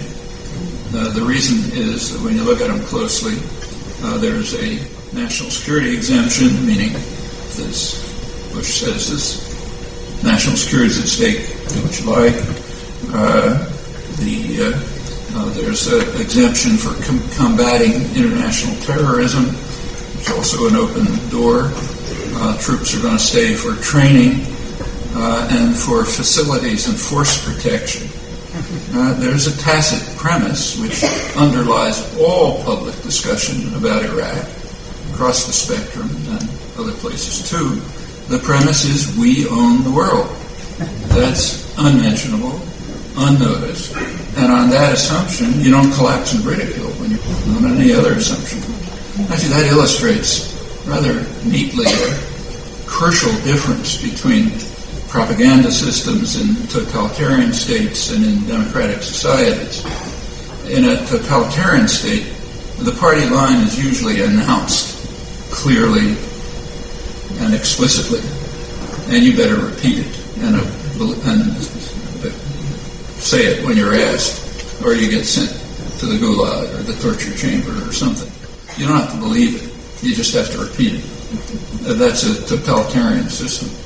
In democratic societies, that doesn't work.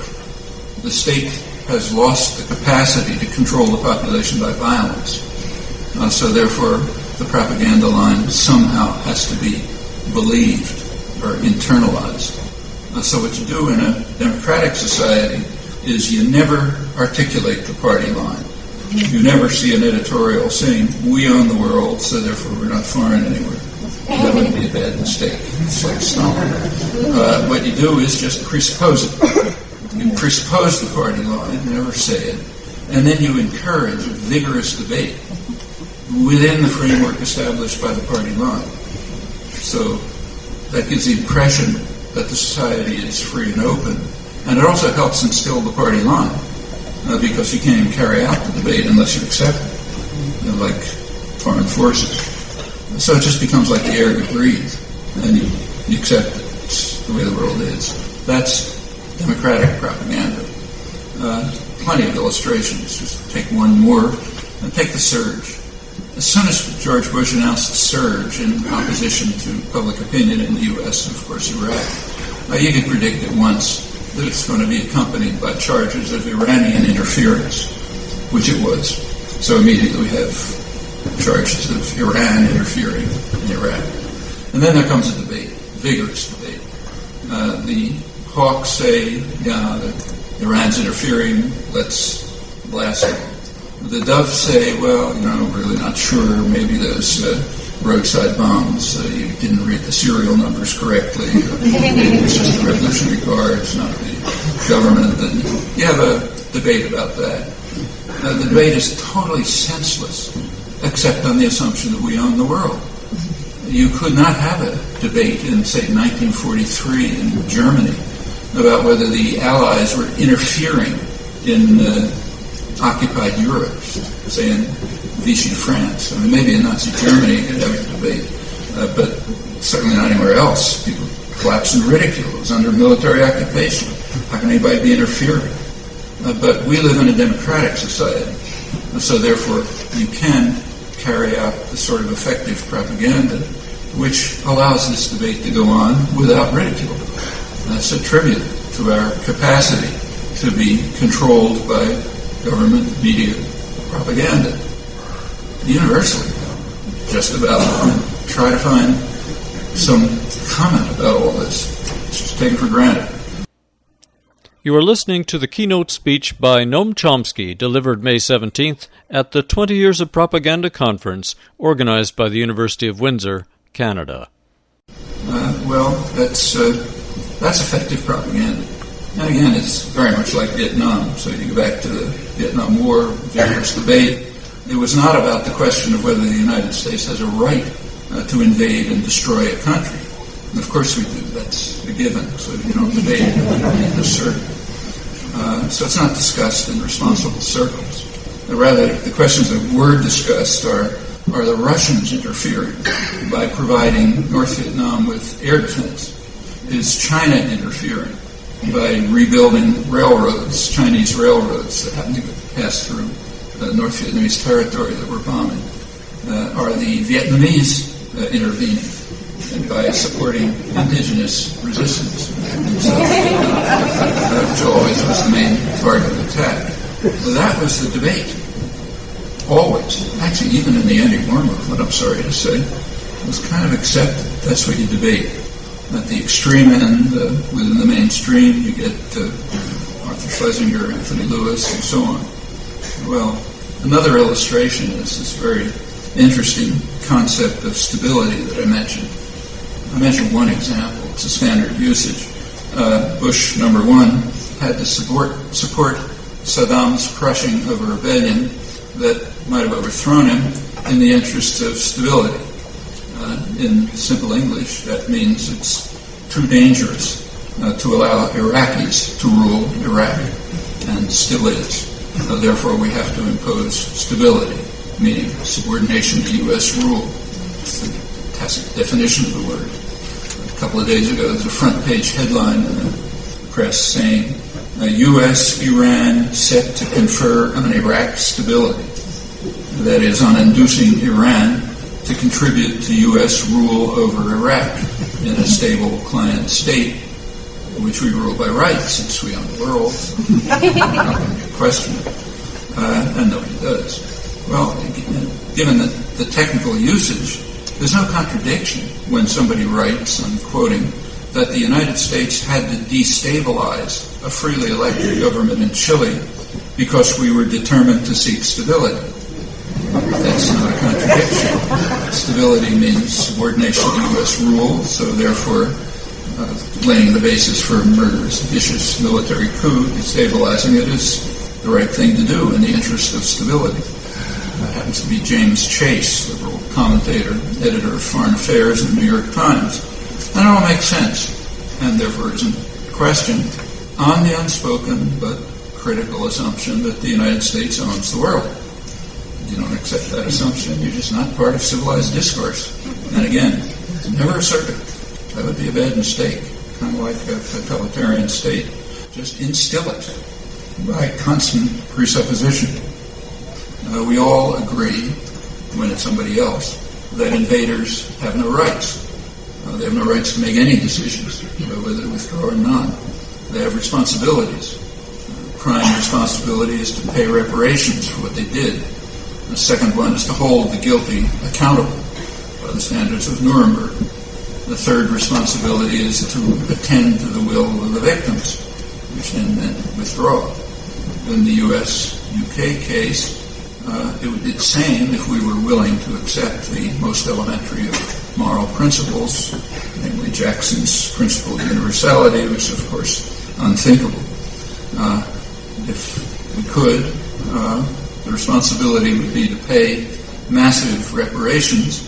Going back to Saddam's takeover, that includes the sanctions and the wars, hold those accountable who sip from the poisoned chalice and attend to the will of the victims, which we know. Well, none of that's on the agenda, none of it's even discussable. And again, for the same reason, that we own the world, the principle of universality is canceled.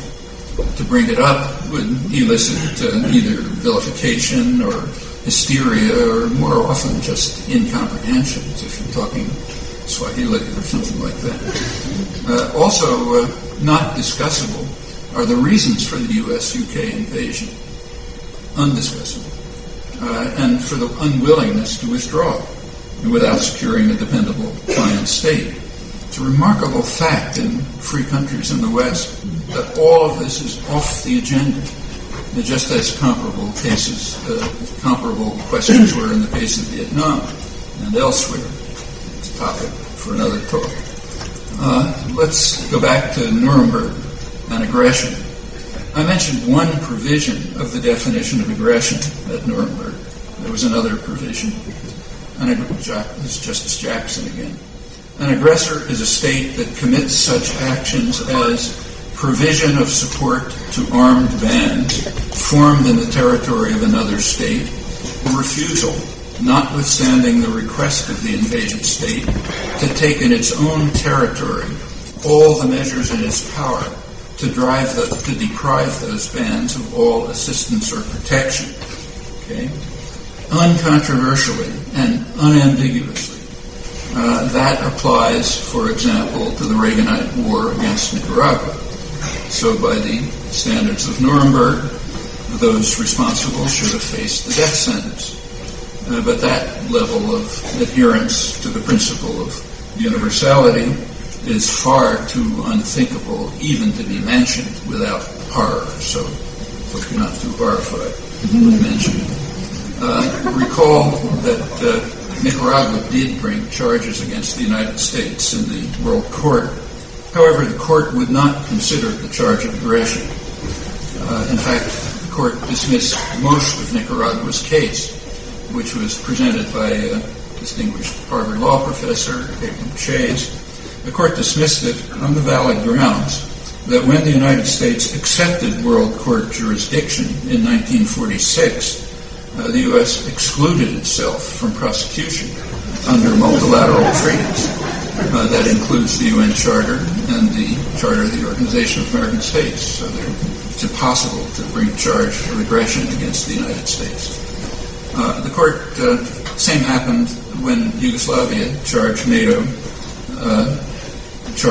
powers a couple of years ago for the bombing.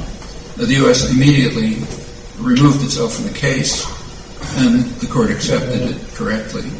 The reason was that Yugoslavia had brought up the Genocide Convention, and when the United States finally ratified the Genocide Convention 40 years after it was established, there was a special provision saying it's inapplicable to the United States. So therefore, by law, the United States is immune to charges of aggression and genocide, and in fact, it extends far further.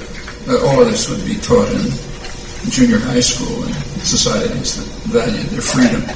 You might ask how many of you are familiar with it and draw the conclusion. Well, even on the narrow grounds that were permitted, the court had to restrict itself to customary international law and a particular bilateral U.S.-Nicaragua treaty. And even on those narrow grounds, the court did condemn the United States for unlawful use of force, which means international terrorism. It demanded that the crimes be terminated and that the U.S. pay substantial reparations. That was backed by 2 Security Council resolutions, which the United States vetoed, with Britain and France politely abstaining.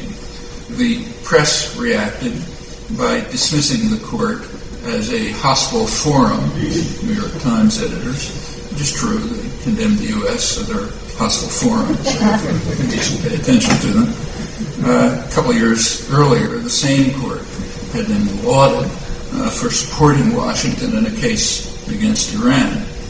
Congress reacted by providing substantial new funding for the war, a bipartisan vote. The U.S. command reacted by issuing orders to its mercenary forces to attack what it called soft targets. That means undefended civilian targets, and to avoid the Nicaraguan army, which the mercenary forces could do thanks to CIA control of Nicaraguan airspace and sophisticated communication equipment in the hands of the mercenary forces. That was officially approved by the State Department. Well, the war against Nicaragua was only one small part of Reaganite terror in Central America, which itself was only a small part of Reaganite atrocities worldwide. Remember, that's pretty much the government now in office. And the reaction illustrates another useful device of sophisticated propaganda systems. When you're caught committing, here's some advice for those of you who are going into journalism, when you're caught committing huge crimes, don't deny them. That's a mistake. That raises the issues for discussion and analysis, and then you're in trouble. What you should do is portray the actions as noble and magnificent, sort of shifting the grounds. Here's an example from Newsweek a couple of weeks ago.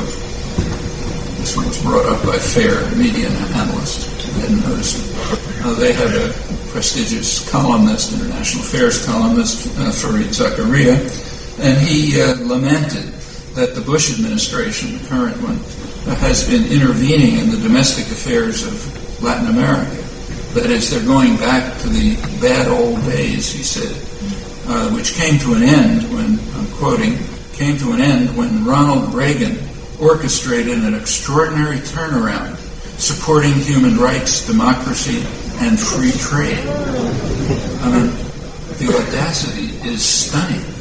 But that's the right kind of response when you're caught as a serial killer. Call out how noble you are. You're reinstituting human rights, and you don't even know how to answer. The audacity is stunning. After the Reagan administration broke new records in intervention in support of vicious mass murderers from Argentina all the way up to the Central American killers and torturers who practically destroyed 4 countries and reached literal genocide in the Guatemalan highlands, accompanied by fulsome praise from the saintly Reagan. There's a minor fib in his comment that has to do with free trade. In reality, Reagan doubled protectionist barriers and organized state intervention to save incompetent corporate management from Japanese competition that was wiping them out.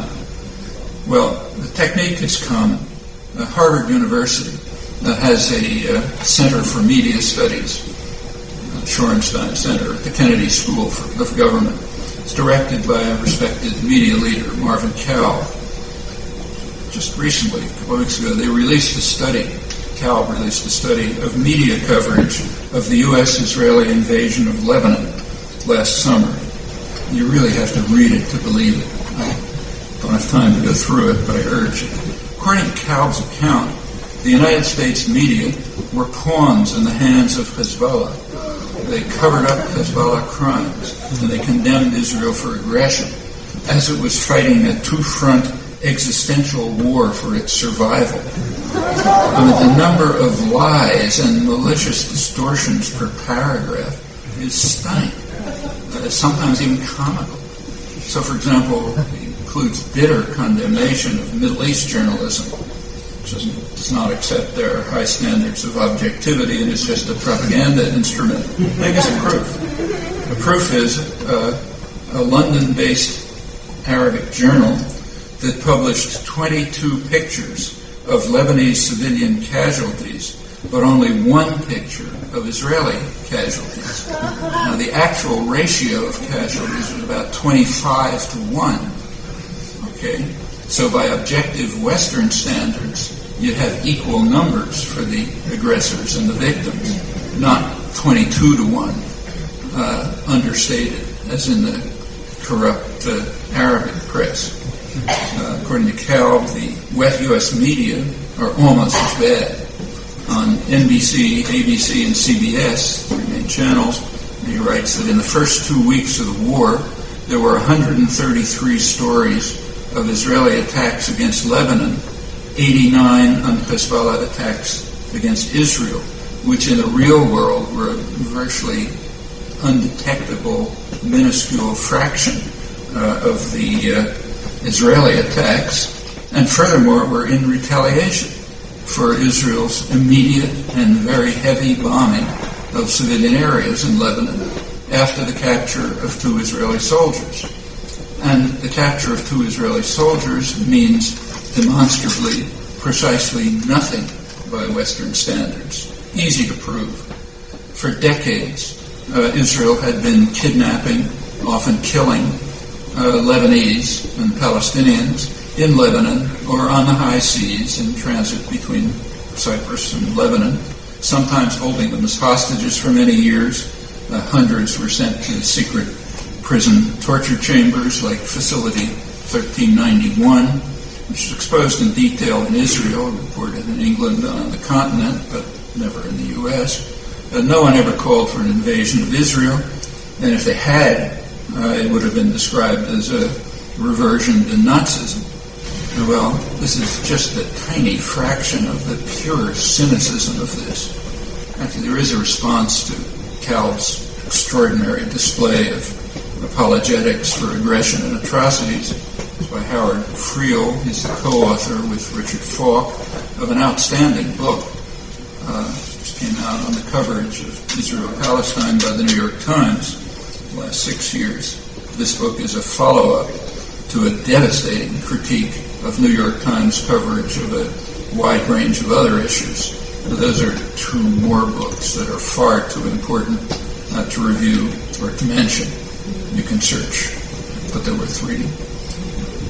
Zachariah and Cobb, that device, is an interesting illustration of one of the favorite maxims of John Quincy Adams, the great grand strategist of American expansionism.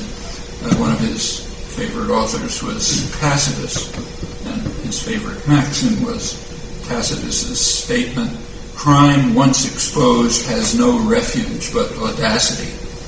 And it works in a deeply indoctrinated intellectual and moral culture. Well, let's turn to the next likely horror story, Iran. The world is aghast at the possibility of the U.S. or Israel attacking Iran. Iran's neighbors, Turkey, Pakistan, and Saudi Arabia, they don't like Iran, and they certainly don't want it to have nuclear weapons. But large majorities there prefer for Iran to have nuclear weapons rather than any military action. Well-known British military historian Corelli Barnett wrote a couple of weeks ago that if the U.S. attacks Iran, it'll be World War III. Iranians have been warned for years to take defensive action. The last couple of years, Israel has the largest and technologically most advanced air force anywhere, outside, greater than any NATO power outside the United States. But the U.S. for the last couple of years has been sending them about 100 advanced jet bombers. They very publicly announced to declare to be capable of bombing Iran and returning. That's a warning to the Iranians. Martin von Crefeld, leading Israeli military historian, wrote in the International Herald Tribune in Europe that, of course, he doesn't want Iran to have nuclear weapons.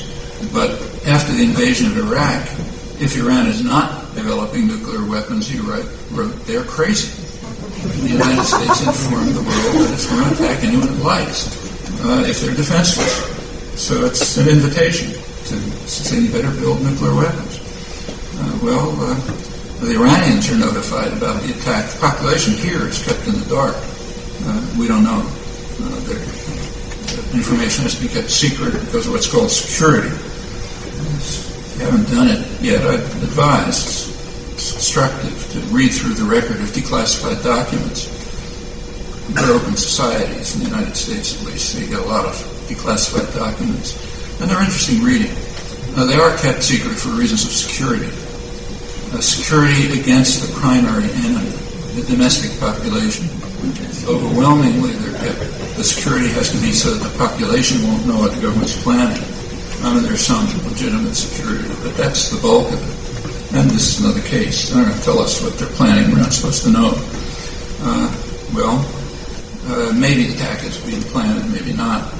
Could happen by accident. The U.S. naval forces deployed in the Gulf, and it's almost like an invitation for some kind of accident. The U.S. is sponsoring terror almost certainly inside Iran. Recently it was reported from Balochistan, probably elsewhere. The likely area is Khuzestan, that's Arab area of Iran. near the Gulf, which happens to be where the oil is. You can kind of guess without seeing secret documents that some of the planning in Washington is to take over Kurdistan on the pretext of defending it from Iranian aggression. Then you got the oil, and you can carpet bomb the rest of the place. It's probably one of the plans, but we don't know. Maybe World War III. Well, is there an alternative? Yeah, there have been Iranian initiatives. In 2003, the Iranian government, which supported the supreme leader, Khamenei, approached the United States with an offer, which you can read. It was kept secret for years, but it's leaked. So you can read it on the internet now, so you know what it says. It called for negotiations on all nuclear issues, and also on a two-state settlement for the Israel-Palestine problem. And that continues. Khamenei, who's the supreme leader, has again reiterated that Iran accepts the Arab League position on Israel-Palestine. That's call for normalization of relations with Israel, along in terms of the long-standing international consensus on a two-state settlement that the U.S. has unilaterally blocked for 30 years and still does. The West loved Ahmadinejad. Every crazed statement of his is right on the front pages, often mistranslated. But they don't like his superior, Khamenei, who happens to be in charge of foreign affairs, so Ahmadinejad has nothing to do with it, and whose statements are just too moderate, so you don't read them. Part of the functioning of a good propaganda system. Well, let's go back to these Iranian offers. Do they mean it? Well, there's only one way to find out, and that's to explore. That's barred. The U.S. is apparently afraid that they do mean it. The 2003 offer, when it came to Washington, it did get a response. The Bush administration censured the Swiss diplomat who brought the offer and told him not to do that again. In 2004, the European Union nevertheless went ahead and did reach an agreement with Iran. Iran agreed to suspend enrichment of uranium, to which it's entitled as a member of the Non-Proliferation Treaty. Everyone agrees on that. But they agreed to suspend it in return for the exact words, for firm guarantees on security issues. Security issues means U.S.-Israeli threats to attack Iran. Well, the U.S. would not permit the European Union to live up to its side of the bargain, would not permit them to give guarantees on the U.S. wouldn't attack.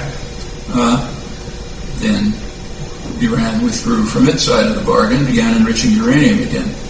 Interpretation here is Iran broke the bargain. Can't trust them. In fact, the reaction has been to step up the threats. Actually, the threats are in violation of the UN Charter, if anybody cares, but that doesn't mean anything in outlaw states. The Iranian government is pretty rotten, there's no doubt about that. But we might raise the question whether there are possibilities of peaceful settlement right now, fending off possible World War III. So let's imagine, I agree, this is kind of remote, but just imagine that the United States and Iran were functioning democratic societies in which public opinion influenced policy, a thought experiment. Well, actually, it's been carefully investigated by the leading institution that studies public opinion in the world, Program on International Policy Attitudes at the University of Maryland. You find the results on their website. They investigated both Iranian and U.S. public opinion. It turns out that they're almost identical. In both countries, large majorities, overwhelming majorities, agree that Iran should have the right to nuclear energy, like any signer in the NPT, but that it should not have nuclear weapons. By an even larger majority, they agree that the nuclear weapon states, primarily the United States, should live up to their legal obligation, and it is a legal obligation, to eliminate nuclear weapons. 82% in the United States are in favor of that. If you can't achieve that, a very large majority, almost the same, says that the region should be nuclear weapons free. Large majorities in both countries. That includes Iran, Israel, and U.S. forces deployed there. Overwhelming agreement. In the United States, 75% of the population think that the government ought to withdraw all threats, which notice are crimes, and turn to diplomatic relations and negotiations. Well, if Iranians and Americans had any influence on the policies of their government, the crisis would probably be resolved. These are sensible outlines for the resolution of the crisis. Well, we can do a lot to make our own countries functioning democracies. For example, countries in which all of this stuff is on the front pages all the time, so people can think about it and do something about it. That would be a functioning democracy. We can't do it directly in Iran, but we can help. The best help would be to pay some attention to the dissidents, the reformers, the opposition groups, people like Shirin Ebadi, the laureate, or Akbar Ganji, popular organizations. Most important are the labor organizations.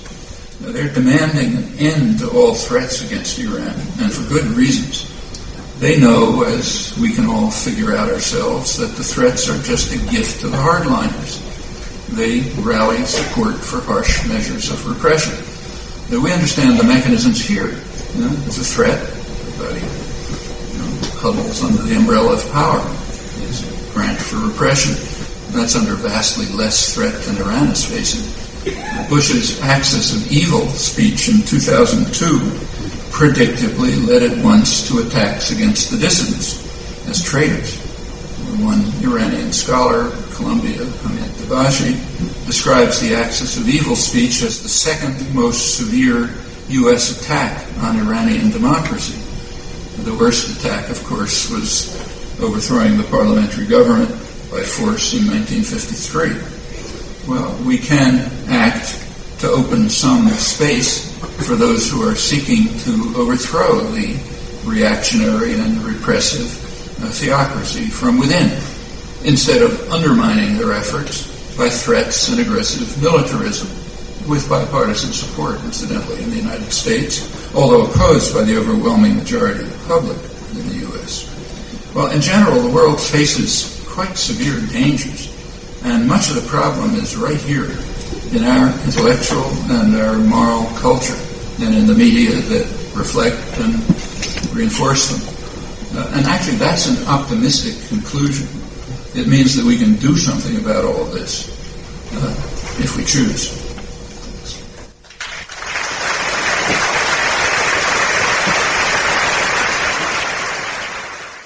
You've been listening to the keynote speech by Noam Chomsky, delivered May 17th at the 20 Years of Propaganda Conference, organized by the University of Windsor, Canada.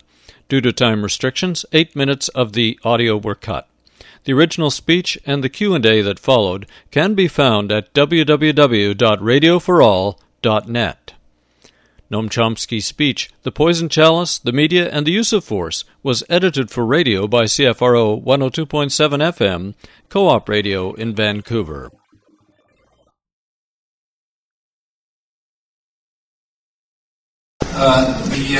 The words of the title, which are perhaps familiar, are borrowed from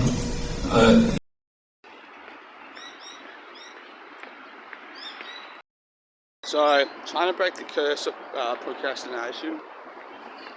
It's about 7:30 in the morning at the moment. I'm actually trying to walk to work. I don't start work at the cafe until 10 o'clock, so I'm going to have a couple of cups of coffee and read a book. The next 2 days I'll be studying at 9, so I really try to get out of bed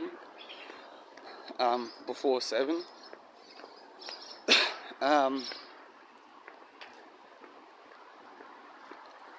The alarms did wake me up today, but I didn't get out of bed till about 5 to 7 today, but hopefully that can change. So I can, hopefully that can change up, but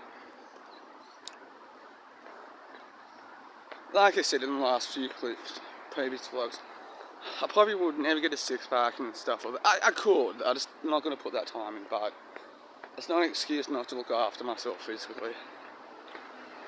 Fuck, man. It's been like 4.5 years since my rock bottom started. It's trying to break that cycle is fucking hard.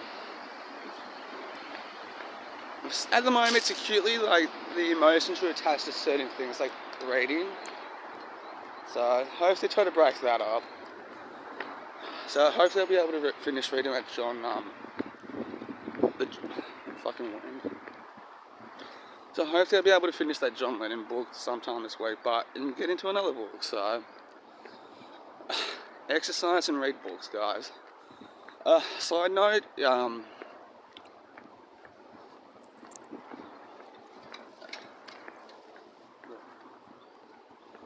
what the fuck?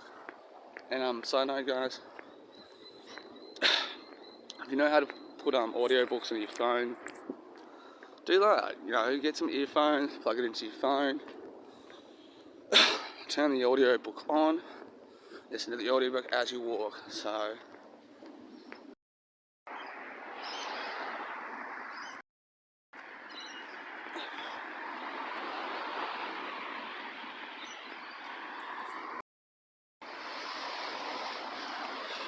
the air is cold, but I'm not cold, so it's good. That means walking past that graveyard means we're on the final stretch. So technically, I think this is Fairlight. We're in maybe Baggala, Fairlight, Baggala, or the suburbs, but man is close by.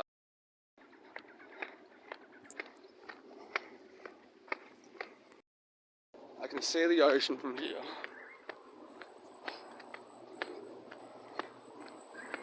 It's pretty good.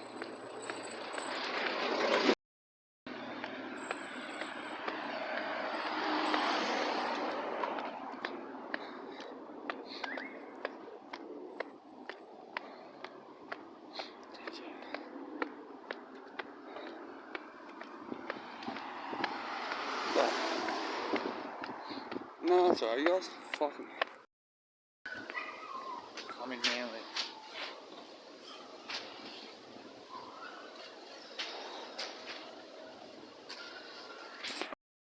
Now I'm dizzy as fuck.